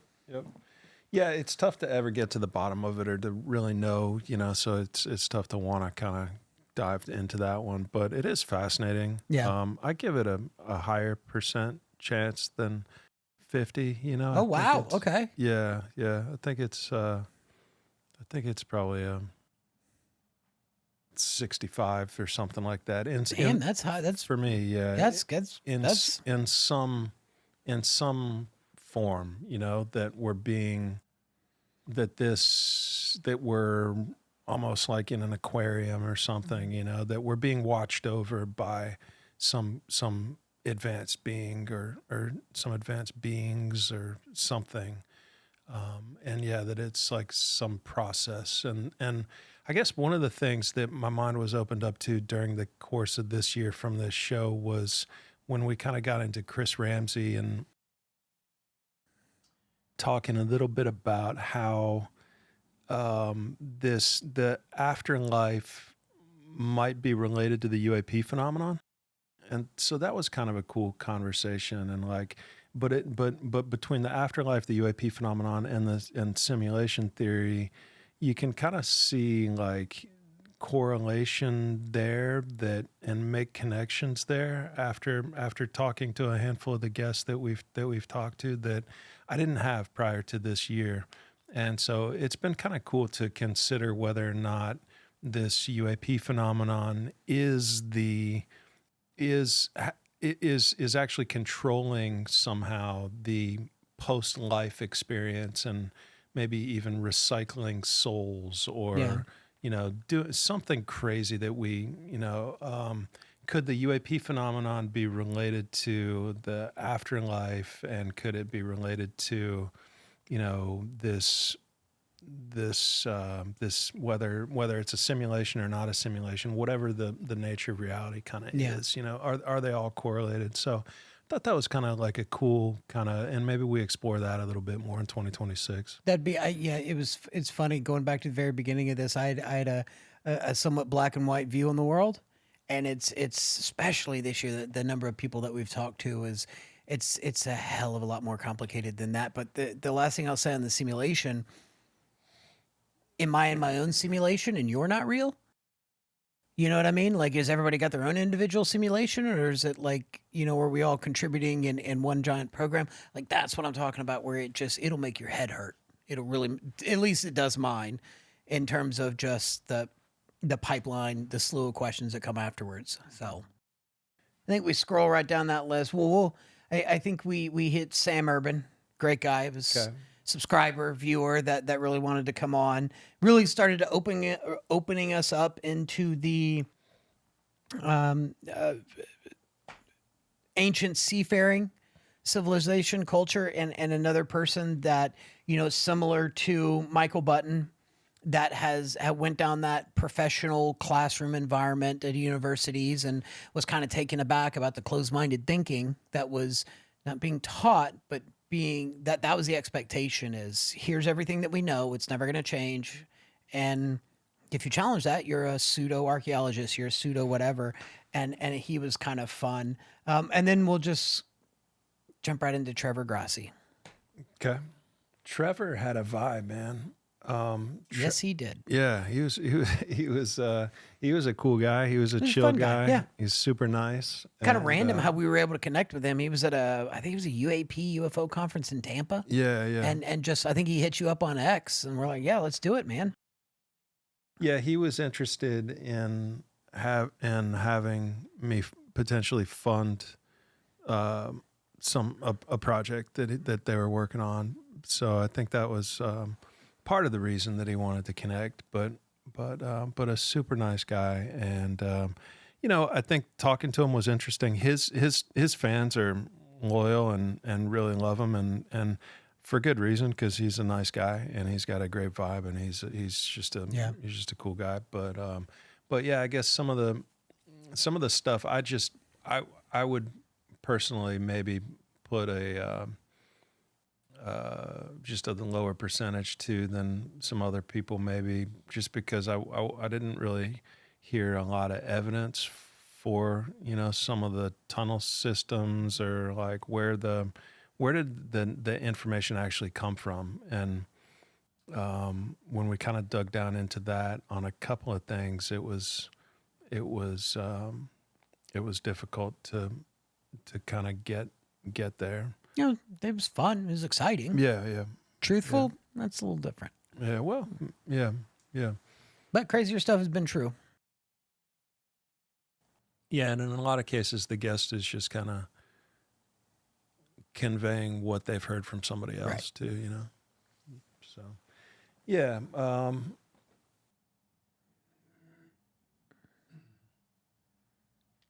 It was cool to talk to Brian Forster, because he's just a freaking legend, of course. A very chill guy. Yeah. Didn't very seem in a hurry. Right. Didn't seem, Right. it was just like kind of, and I absolutely love his story. I mean, why did you get so fascinated with Peru? I just woke up one day and voice in my head was like, go to Peru. I went to Peru. I Yeah. said, oh, I thought that'd be more complex, but okay. All right. Yeah. So on the Ben Davidson one, then that was our biggest podcast that we did, which was pretty interesting because Ben was completely convinced that this was going to be the biggest podcast that we'd ever done. Convinced and told us that it will be the biggest episode that we've ever had. And look, the man lived up to his word. He did. Yeah. He thought that we would blow away Randall Carlson's episode. And I think Randall maybe had 169. And I told him that, and he's like, "Oh, we're gonna blow that away." but yeah, you know, I was gonna be happy if it was our biggest, and that quickly, and it sure as hell was. And great conversation. I thought he did a great job. He was just an absolutely professional, you know, as he presented the information, and we just made a freaking phenomenal podcast. So I think he'll start to get more attention. Danny Jones has been texting me about him, so I'm assuming that he's going to go on the Danny Jones podcast. Good. He was asking me about him, but they just released a movie, I think, or a short movie on YouTube. Okay. That's associated with Ben Davidson about the kind of the solar cycle, something like that. Okay. I saw that floating around out there. So yeah, I mean, just a wild conversation, and you know, I think that it's one of those conversations that was probably like there was a lot of pent up demand for it because he hadn't really done one like that before. Yeah. You know, so that was cool to be able to have this kind of be his first big one and get that out there and have people really enjoy it, and it scared the hell out of people. Well, should. Yeah. And secondly, scared the hell out of us because, you know, if the Earth, like all this is underwater, like by like hundreds of feet. I'm not moving anytime soon, but that's kind of what we're forced to deal with, if all of those things that he shares comes out to be true. So There's so many things that can get us right now, though. It's like there's so many between AI and nukes and viruses and pole shifts and you've got climate change. You got all of this stuff that's kind of coming at us as potential threats that could significantly beat back this civilization or potentially remove the civilization, from the timeline. Then, yeah, it's just there's so much stuff out there that this is kind of just another one of those things for me, and it's fascinating to think about. And there are a lot of signs. I mean, if you go back to the Thomas Chan book. And I think that's kind of where all of this really began. I think there's something there. There's definitely something there that the poles have obviously shifted in the past, and that it could be a major catastrophe again in the future. So it's just we'll see, but I don't I do feel like it takes a little bit longer than probably whatever, 5 years or whatever, Yeah. 10 years, but we'll see. But and I know Ben would agree. Why worry about it? If it's going to happen, shit I can do about it. Yeah, To be honest with right. you. So, Yeah, it's like just- no fear, as Ben would say. But yeah. if it's going to happen, it's going to happen. It's like, hey, we're finally a catastrophe that's not man-made. Yeah, So it's like, what do you do? yeah. What do you do? Right. So that was cool. Good to get to know Ben and kind of get his stuff out there, and hopefully he'll get some more opportunities on the podcast scene after that. We talked about Sean already. Yeah. Raul was cool. Mike Forrest, just to mention that one. Obviously, we both put that at very low percentage chance. But what were your thoughts there? Yeah, very low percentage chance. My most favorite part of the episode was yourself. Look, man, it's one of three things. Yeah. And you were like, and I know I'm going to butcher the three things, but it was like, it's real.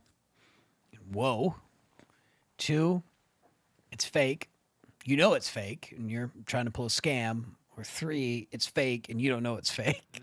It's like, that's it. well, shit, Matt, tell them how you really feel. Right. But you're 100% right that those are the only 3 possibilities. Yeah.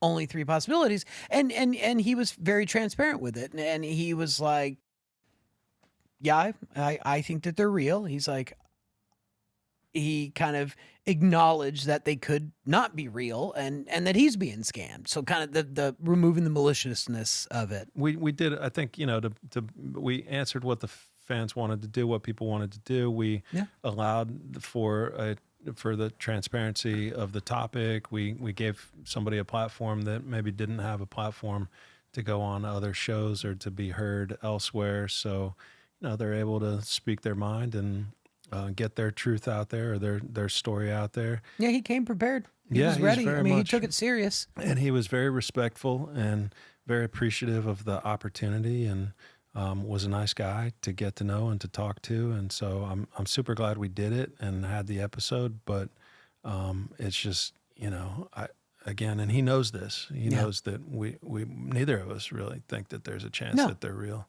Well, and yeah, everything that we've shared today is not, we've shared these opinions, these thoughts directly with the guests. Yeah. So it's like, it's not anything new within that. Right. And we were both up front with Mike, like, it was cool.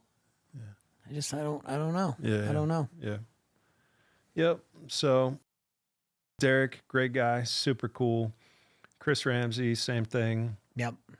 Great guy. I know you were really excited for that one. I like his vibe. I like his studio. I like his vibe. Yeah. He was just, and we got to see magic. Yeah. I mean, it was like a kid in a candy store. I got to talk about aliens. Yeah. And I got to see up close magic. Right. I was part of a magic trick. Right. They briefly made me taller. No. But he was a real cool guy. He was. Like, I was a big fan of his. Me too. And that tour that he talked about, first time ever on our channel, they're kicking that off in Austin, him and Jesse Michaels. Yeah. It's like, it's probably nothing. Right. behind it. So yeah, I think that's gaining some steam.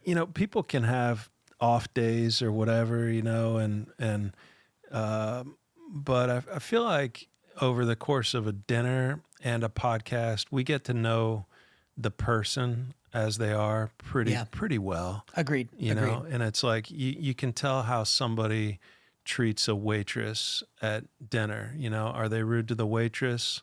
Did they tell the waitress that there's not enough there's not Is this for enough a bird? liquid in my drink? Is it for a bird? Did they send their, how, like, we can kind of tell who we're vibing with, and maybe who we probably wouldn't have back. And so I think we're both trying to give people that are legit and cool, people that are just genuine and respectful, give them their props, and kind of walk a fine line around the other people. Yeah. But I think that we would both say that Chris Ramsey is one of those people that's just a legit cool guy, and that he's somebody that I just wish nothing but success for him. Just he's got a great vibe, great energy, and he's one of those guests like that like a Praveen or something. Yeah. That Genuine. just a great person. So, Yeah. And it was funny. We're sitting down for dinner, and one of the waiters walks by. He's like, "You're Chris Ramsey." He's like, Yeah. "Yeah, I am." Yeah. And he was humble about it, not like kind of like, yeah, Right, like, but right, he had a really cool vibe, and he's, unfortunately in the podcasting world, there's so many people that are just in it transactionally, right? I'm doing this to get money, to get clicks, to get fame or whatever, and Chris is one of those individuals that's doing Area 52 investigations and all of that because there are questions that need answers. And that's what his pursuit is. And you got to admire that. Yep. Yeah, no doubt. And then we had Stefan back, which was cool. Stefan was the first guest to stay in my guest house, which has never happened before. So obviously, he and I vibed on the first trip, and he actually came and did my wife's podcast as well. Yeah. So that was cool. But yeah, great dude, very unique thinker, very intelligent. Thinks very differently than Ben Davidson does as it relates to the pole flipping topic, and Literally and figuratively polar opposites. polar opposites. Yeah, no doubt. And but Stefan was super respectful towards about the whole situation. He's just speaking his truth and kind of trying to calm people down and saying, look, there's nothing really to worry about here, and this is why. And bringing some good counterpoints to some of the topics, but he definitely calmed me down after talking to him, both times actually, because that was something that I was really worked up about Ben's stuff for a couple of years as I was kind of learning about it, but then talking to Stefan actually helped me kind of worry about that one a little bit less. And then you realize that you've got all of these equal threats, and there's 10 of them out there, and they can all Look, the human race is more deadly to the human race than anything else out there. Yeah. Like, so There's you don't have to one- look up or out, look in. right. And like Yeah, there's one threat, and it's the human race. Yes. Right. So anyway, that was cool, kind of talking to Stefan again and having him back. And then Michael Button, I thought that Sahara conversation was fascinating. We did our first road trip, man. We did do our first road trip out to Dallas, Texas. Yep. To Colossal Biosciences. Met and had a discussion with Ben Lamb, who was highly intelligent, very down to earth, very nice. I don't know if I'm, fully bought on to everything that's happening or fully understanding everything that's happening. We got to go on a tour of the facilities, and it felt like I was in a 80s pop version of Jurassic Park, like the things behind it. But Yeah, for the first road show, went really well, and Colossal and the entire team was nothing but supportive, and having us come out and film in their location. It was a fun time. Yeah, it was cool. Yeah, it was the first time that anybody's ever been in their studio, Yes, which was pretty cool. which sometimes worked, sometimes didn't. Yep, yep.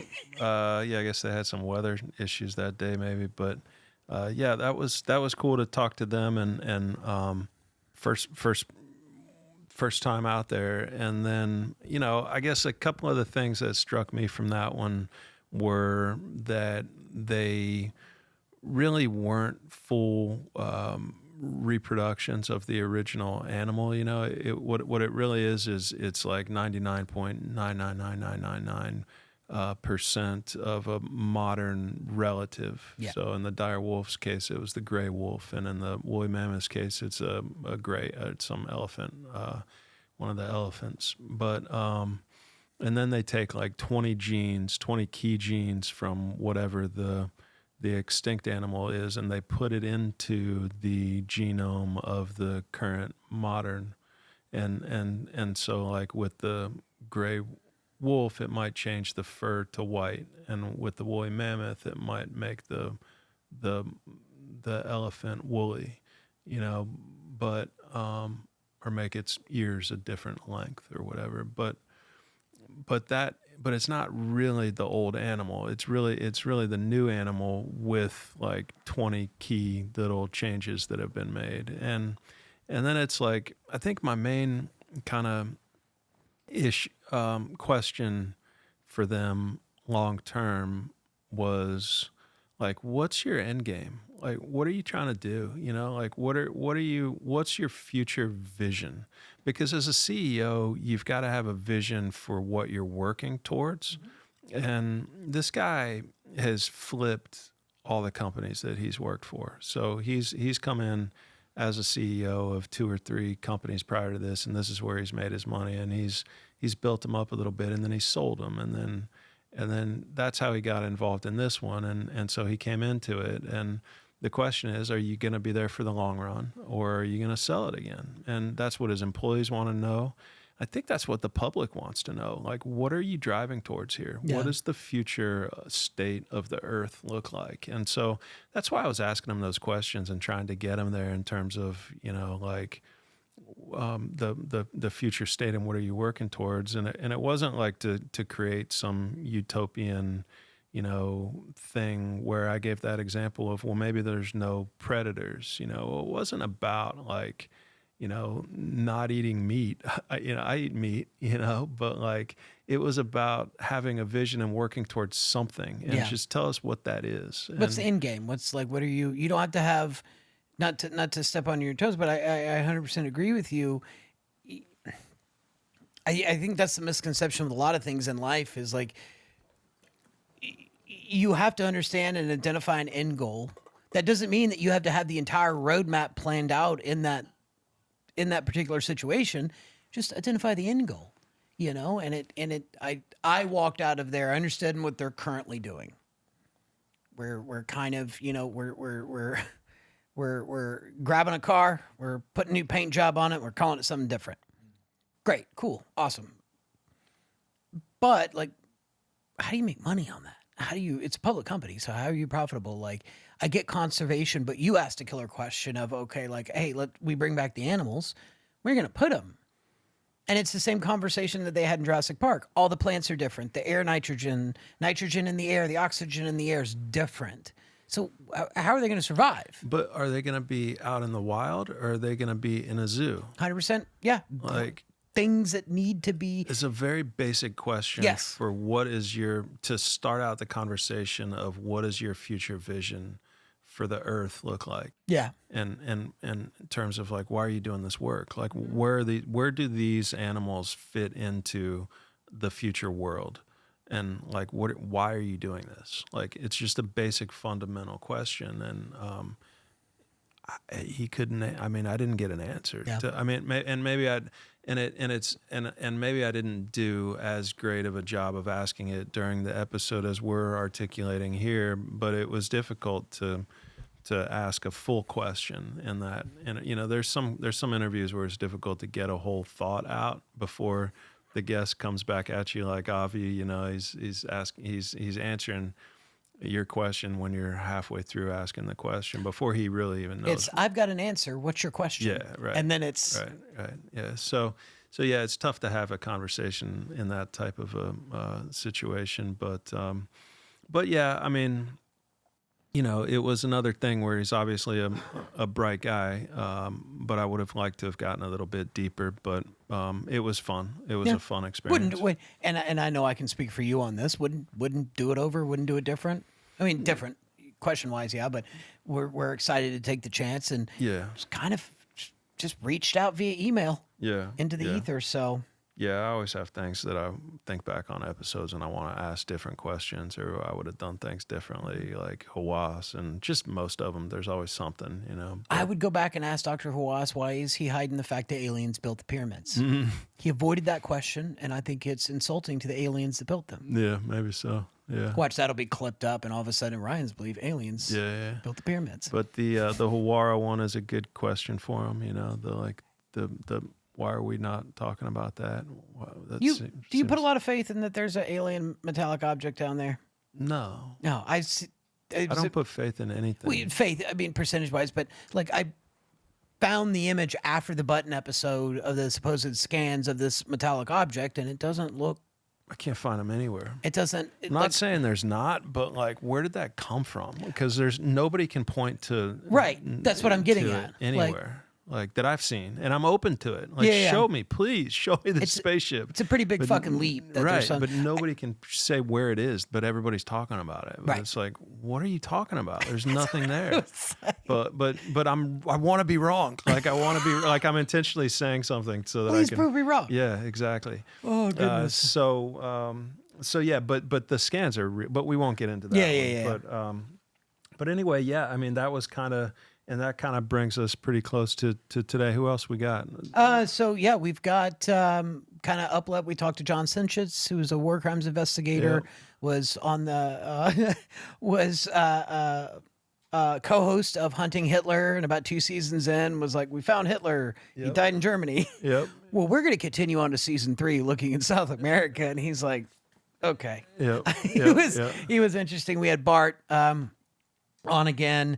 And then, right now, as we're recording this, we're in the 3-part series of the most comprehensive collection of Jeffrey Drum's work on Land of Kim. So that's and simultaneously setting a record for the longest podcast we've ever recorded, 9 hours that we've split up into 3 episodes. Yeah, so that'll be out, and then this will come out immediately after. Yeah. So. Yeah, that was pretty cool. Yeah, Jeffrey is an intense guy and very passionate about what he does. And it was pretty. I was honored to be the first podcast that he's done where he's got everything out on one podcast. And he flew across the world to come out here and do that and to put it all out there. And so that was pretty cool. I'm excited to have that done. But that was a grind. I mean, you're 5 hours in or 6 hours in, and on the same day, on the first day, and the whole time I'm thinking, okay, we're going to finish this today.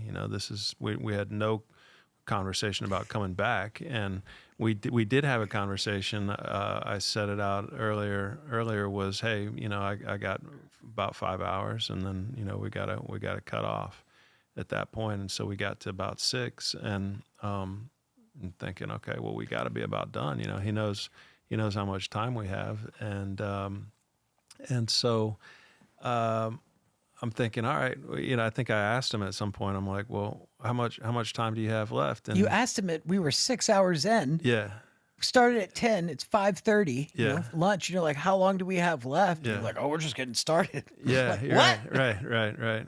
So I basically said what? I was like, we got to finish it up. We got to finish it. Can we do it in 30? Yeah. And then we didn't, and we came back day 2 for 3 hours. Yeah, and then we came back, right? So then he was upset that it wasn't.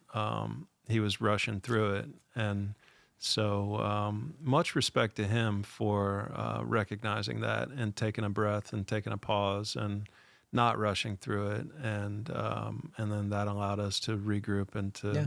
figure out, okay, The well, easy way out would have been to just rush through it yeah, and not have that conversation. yeah, But he yeah. he did, and you got to applaud him for that. Yeah, for sure. So, but I do think his theory it's the best out there in terms of functionality for the ancient structures. I mean, The best, the most widely researched. yeah, T- so I forget the person who made the comment, but one of the to date, one of the funniest comments that's ever been made on our channel, and it said Ryan had to reheat that food 5 damn times because in the first part of the episode you're like, hey, do you want to take a break? Ryan just let me know that the food's here, and we went on for another 50 minutes.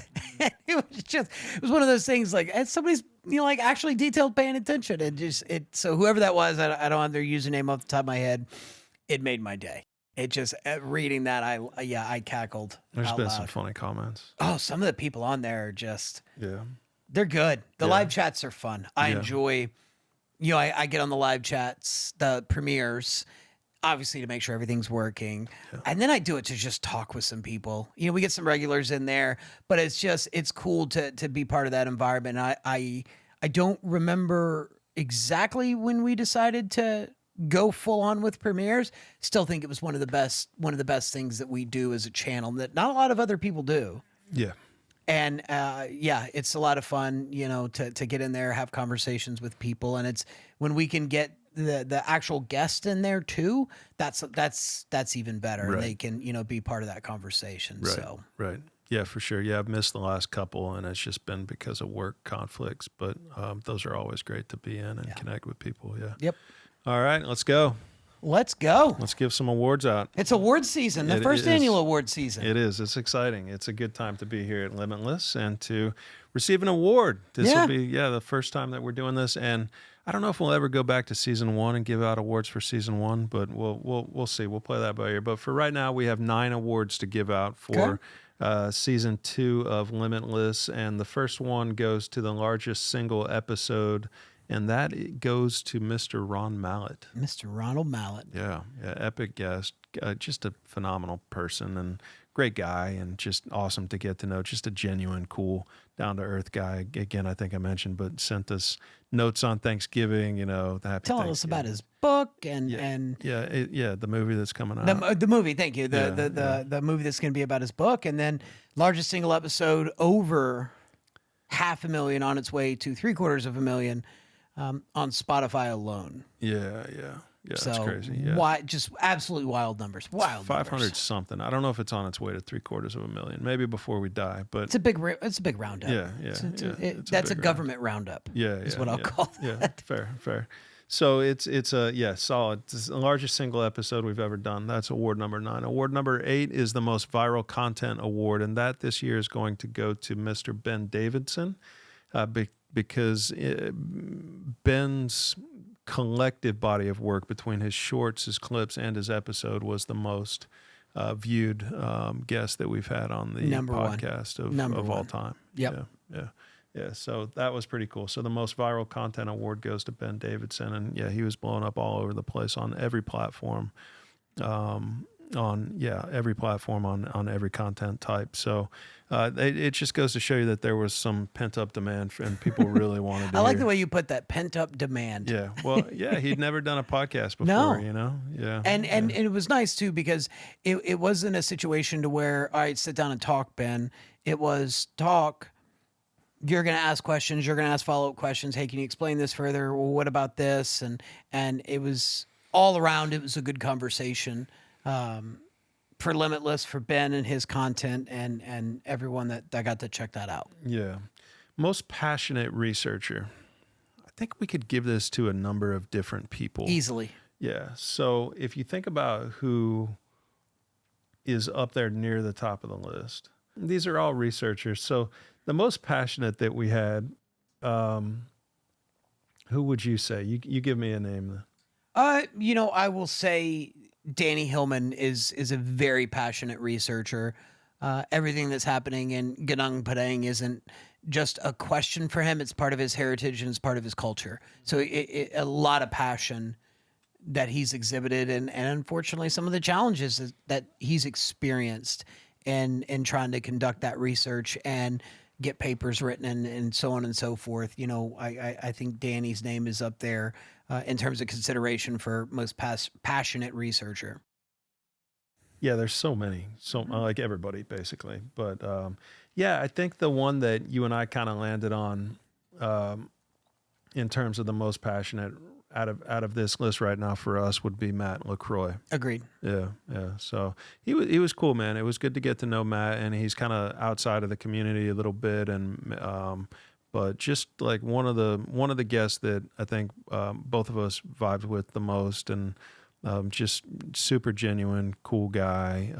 Very very intense and passionate though about his work and, Oh yeah. and what he's doing, and kind of getting to the bottom of the whole to the mysteries. Well, and he, you know, you go back and you listen to the episode and you listen to him kind of share his history and everything. Like this, what ancient civilizations answers to questions that wasn't didn't it's not what he went to school for. It's not what his full-time job was. And he finally just kind of hit a switch one day and was like, there's got to be more. I want to know more. And he grabbed his backpack and got out there and started doing the work. Yeah, and then in terms of the idea of the year, so what was the one idea for you that changed things in the most significant way in your mind? So you had operated under the assumption that something was true or real or whatever, and then something from this year came along and totally shook that up. And you can take a minute if you need to look at the list, but what would that be for you? Walking into being a producer on this podcast and just in general, I didn't have a lot of knowledge when it came to DMT. And, you know, as most people would like most people believe, I believed it, that it was this dangerous, leisurely drug that you would buy from somebody in a street alley, right? A lot of people do. A lot of people still do. Sounds like you know from experience. But Andrew Gallimore is, at least for me, the idea of the year, because his idea of the fact that we can use DMT to further our research, to have a larger understanding, are these entities that he's describing in these DMT trips, are they interdimensional?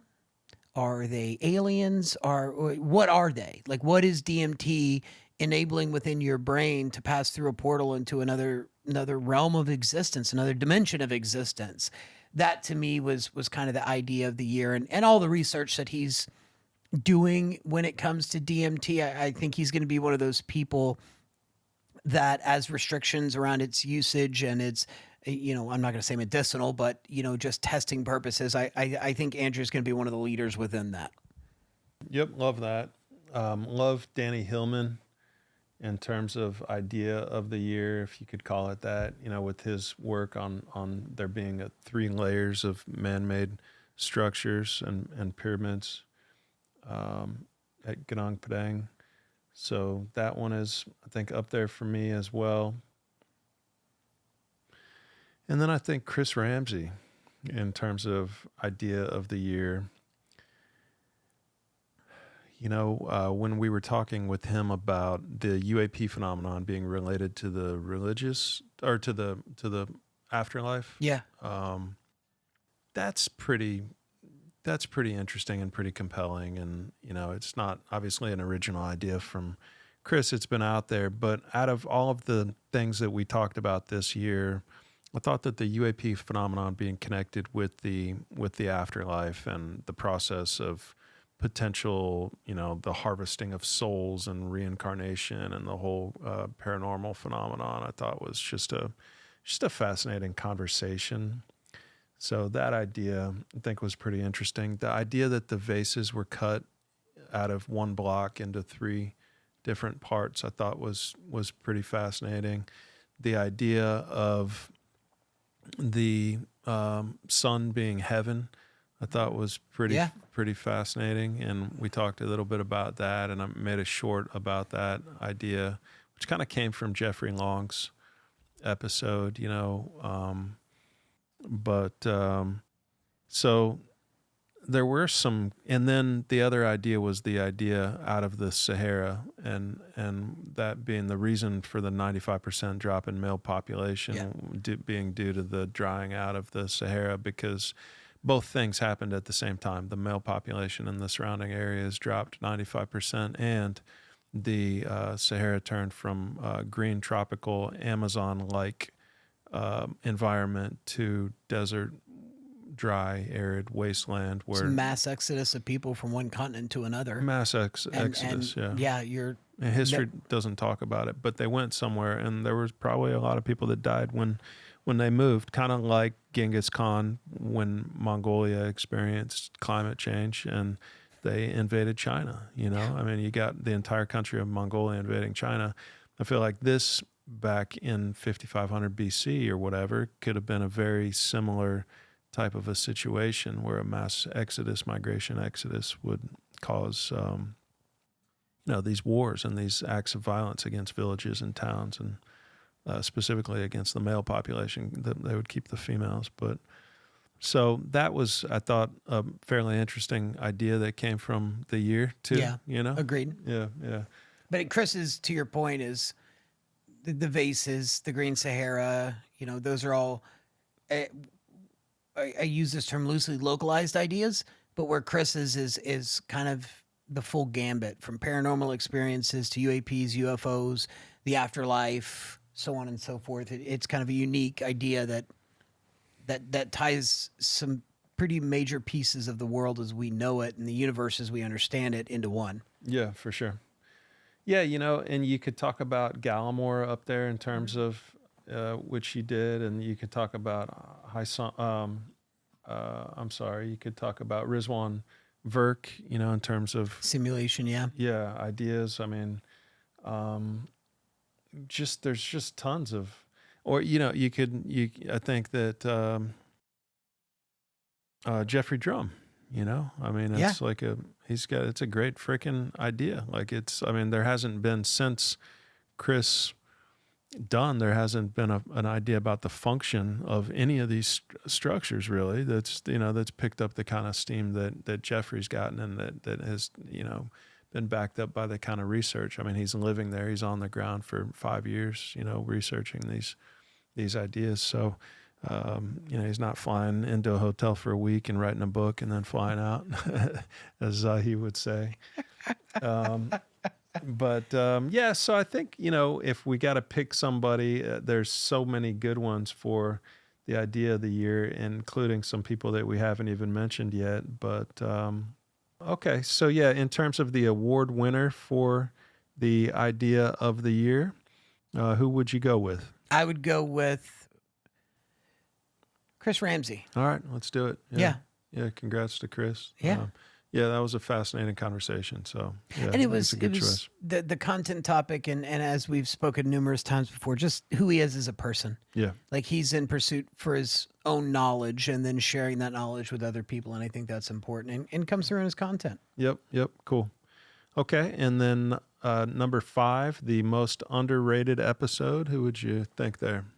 Most underrated episode to me, out of everyone that we talked to this year is High Song Lee. And the reason for that is just his story is fascinating, but the fact of, half of it is him escaping, or excuse me, him being born into and being raised in North Korea, and then making the decision to escape North Korea.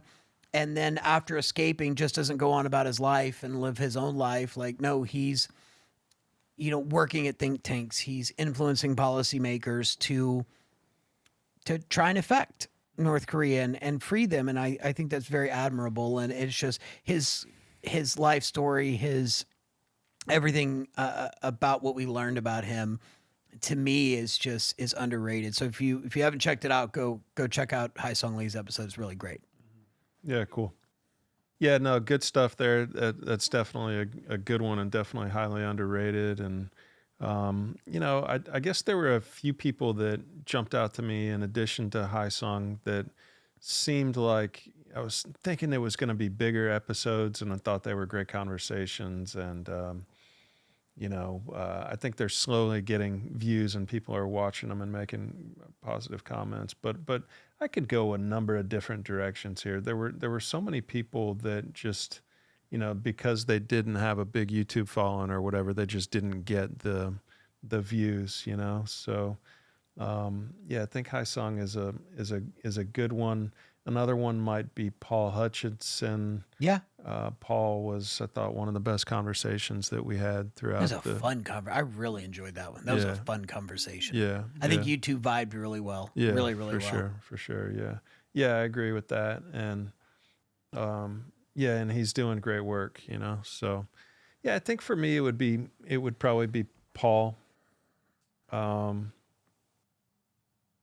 I know you got a special connection with High Sung because you found High Sung. I do. I went to it was first guest actually that I've ever been to dinner with solo. Oh, right. So I might be a right. little biased, and I appreciate you checking me on that. Yeah, So. yeah. There's a little romantic factor going on then, or Not my type. okay, Not my type. Got it. Well, either way, let's go with Hai Sung Lee. Go with High Song. Yeah. I think it's Good. a great choice, and that was a great find this year. So thank you. The most debated episode. So probably the one that got people the most going on combined social media. So when you look at shorts and clips and everything, it was probably Bart Sabrell. Yeah, it's just some of those he has so many shorts that are just crazy, into the hundreds of thousands of views, into the millions of views. And people are just on both sides of that, just losing their minds. I mean, just absolutely losing their shit.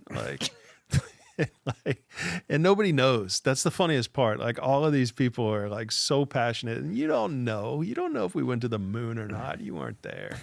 So, it's like, it's so funny to watch and to listen to. It is.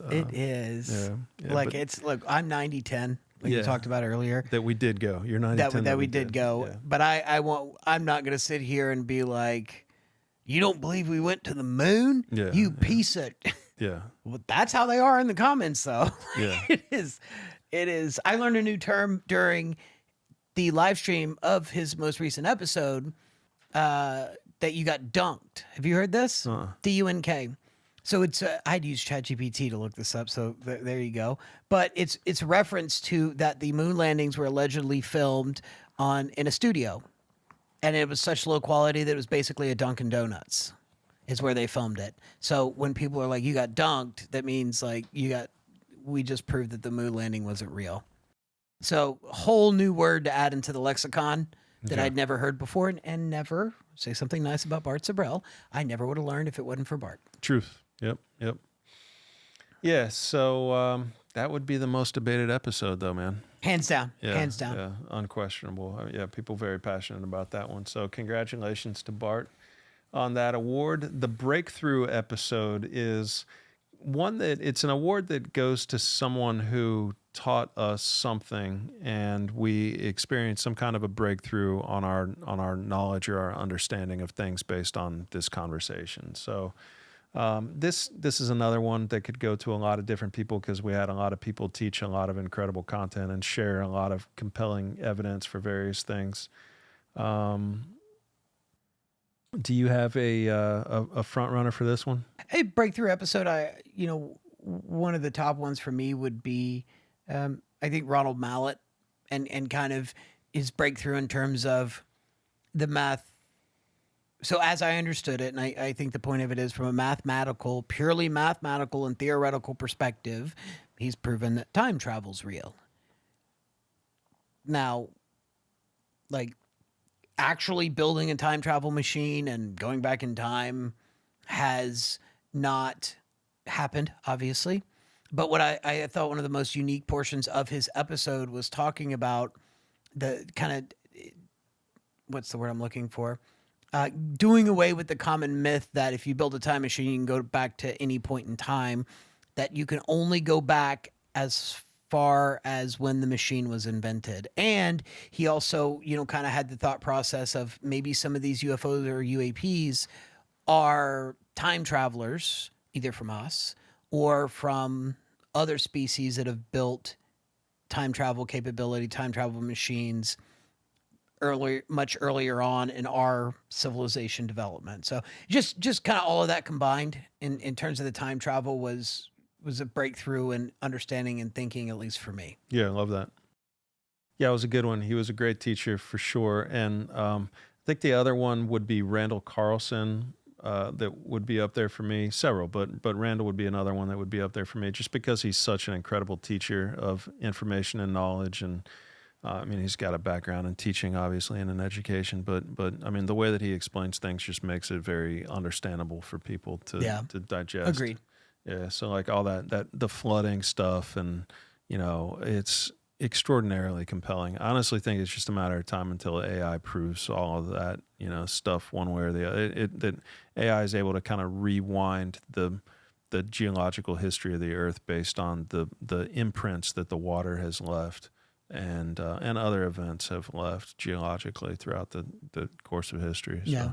So it should be hopefully not too many more years until we have a really good record of Earth's geological history based on all the satellite imagery, and just kind of using that evidence to say, okay, well, this happened, but this happened before that happened. And it just seems like it's been a lot of scientists on the ground over the years from different countries at different points in time with different agendas and thoughts about history, and kind of pulling together, a version of history, as opposed to using one intelligence that's all encompassing, that has the one set of data that's a reliable, realistic set of data that it can analyze and draw conclusions about the past based on like the clear data, imagery data. That's the biggest. You can go on Google Earth and just look. Yeah. And it's like, I don't, Yeah. I'm not a geologist by any means, but Right. I mean, common sense dictates that you can look at some of these features in the Badlands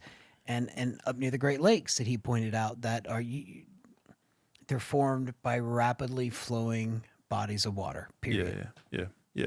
Yeah. So anyway, that's cool. And Randall, anytime you talk about education, he's got to be mentioned. So breakthrough episode for this year, let's go with Randall Carlson.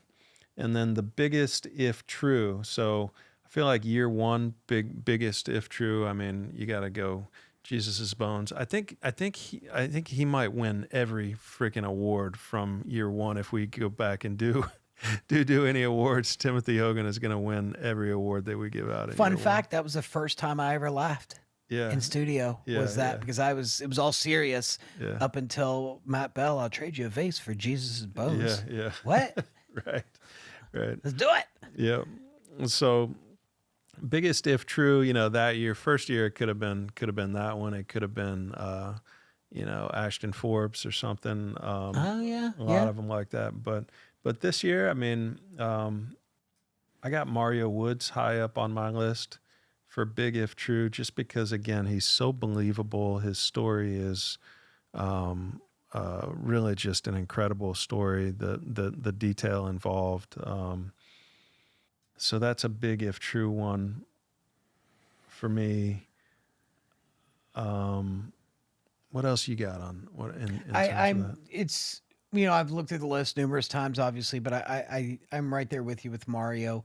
Just the totality of who he is as a person, why he's sharing this story, and his story alone is why I think that there's no close second for biggest if true. Period. I mean, Ben Davidson is a close.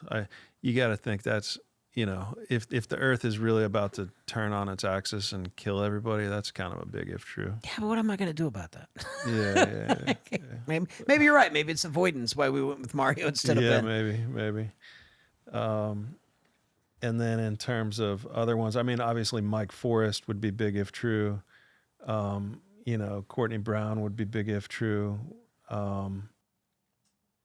Some of the stuff that Stefan was talking about with the sun was, I thought, super cool. Like, he's not even completely convinced that it's a nuclear reactor. Yeah. Like, he's not convinced that fusion is happening in the sun. He doesn't know that we know what the sun is, and I think that's cool that he's keeping an open mind on that. You Out there know, predicting earthquakes too. right, with better accuracy than anybody, by the way. So, anyways, yeah, that's good stuff. But yeah, I mean I think the Bledsoe thing is also big if true. You know, it's obviously a kind of a similar story to Mario Woods, but there's a lot. They're almost all of them are big if true. Veda Austin is huge if it's true. You know, we're then on to we'll give the biggest if true award to Mario Woods. Yep, Congratulations, Mario. Good stuff, man. Rooting for you and hoping that you testify in front of Congress soon. The conversation of the year then. What you got for this one, man? This is the biggest overall award of the year, and it goes to the episode that for you made the biggest overall impact. So what's your choice? So this one's tough, you know, because obviously there's a lot of people to choose from, you know. So conversation of the year, you know, this one's going to get a little bit personal, but you know, I really enjoyed Penny Smith's. Okay. That one is very close to my heart. My mother was a hospice nurse, and I grew up with that in the household, and I understand, you know, I had a very firsthand experience of what that world is like, and I think she did a very eloquent job in explaining that.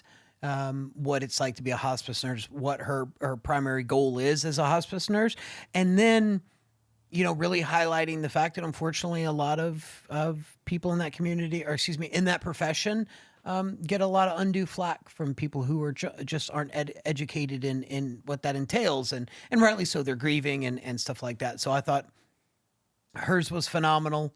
And yeah, and there are some people that, you know, like people say one bad apple, right? I mean, there are some bad cops. Look, there was a story in the news here recently about a hospice nurse who was supposed to be doing, you know, daily care on a patient, but was checking in on them every couple of days, and the person ended up dying, you know, a horrible death prematurely because of just lack of care. And that was a hospice nurse. So you're Right. 100% right. Yeah. And a lot of her haters, detractors, whatever you want to use, I think some of their experiences are 100% true and happened.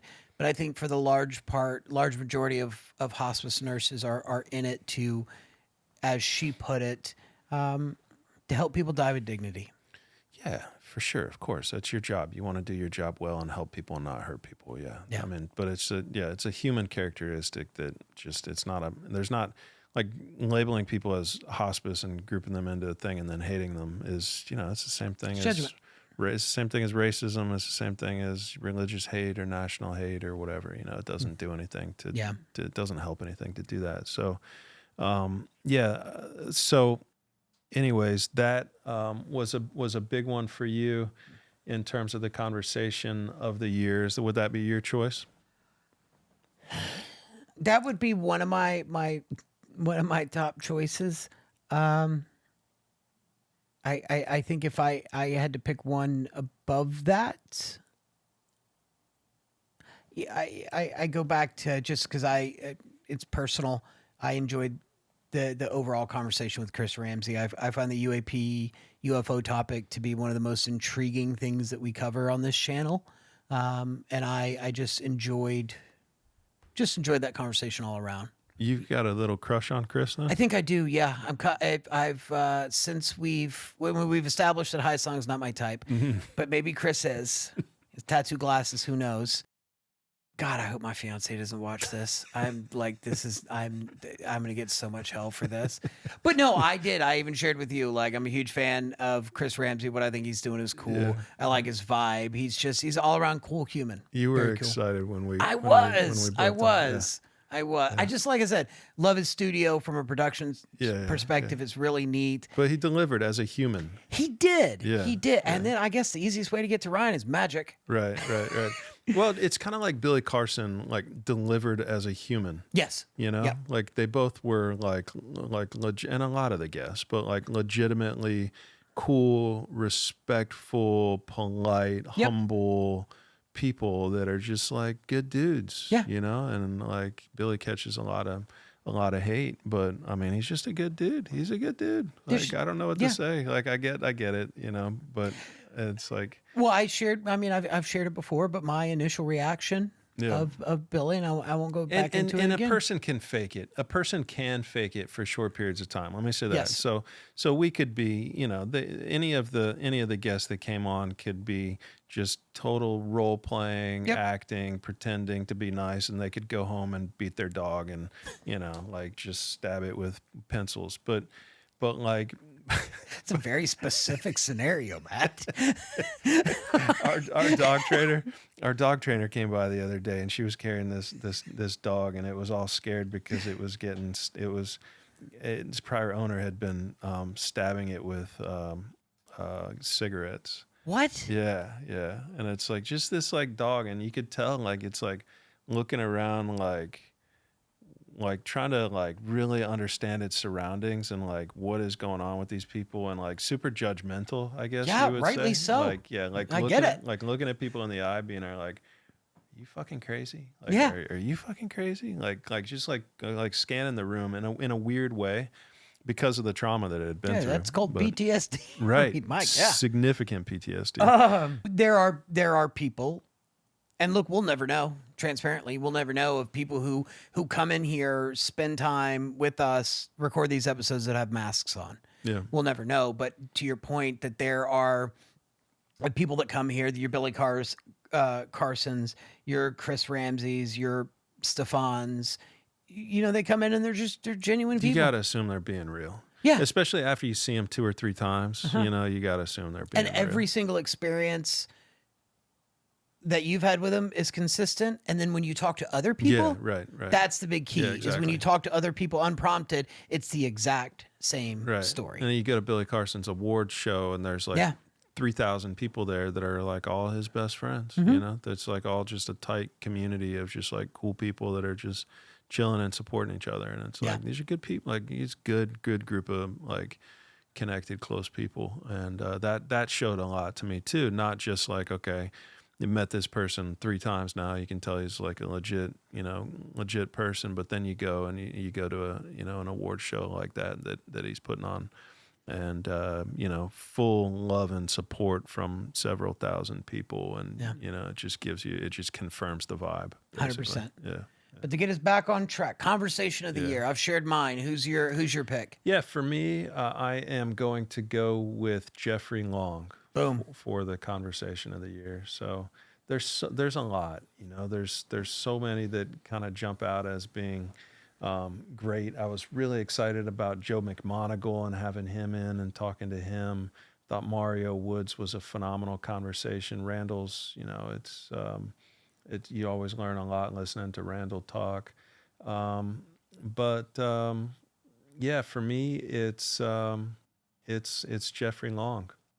And that's because the conversation I thought was kind of game changing in terms of thinking about what the possibilities are for life after death and kind of what's next. And so I mentioned in an episode this year, I guess it was Chris Ramsey, that I've seen a couple of apparitions in my life, and so this is a subject that's it's important to me from a like figuring out like what is reality kind of a thing, like trying to that's I think something that that drives me is figuring that out, and it's part of the reason why we're doing this show. I feel like I guess just kind of backing up a little bit, what Jeffrey Long brings to the table in terms of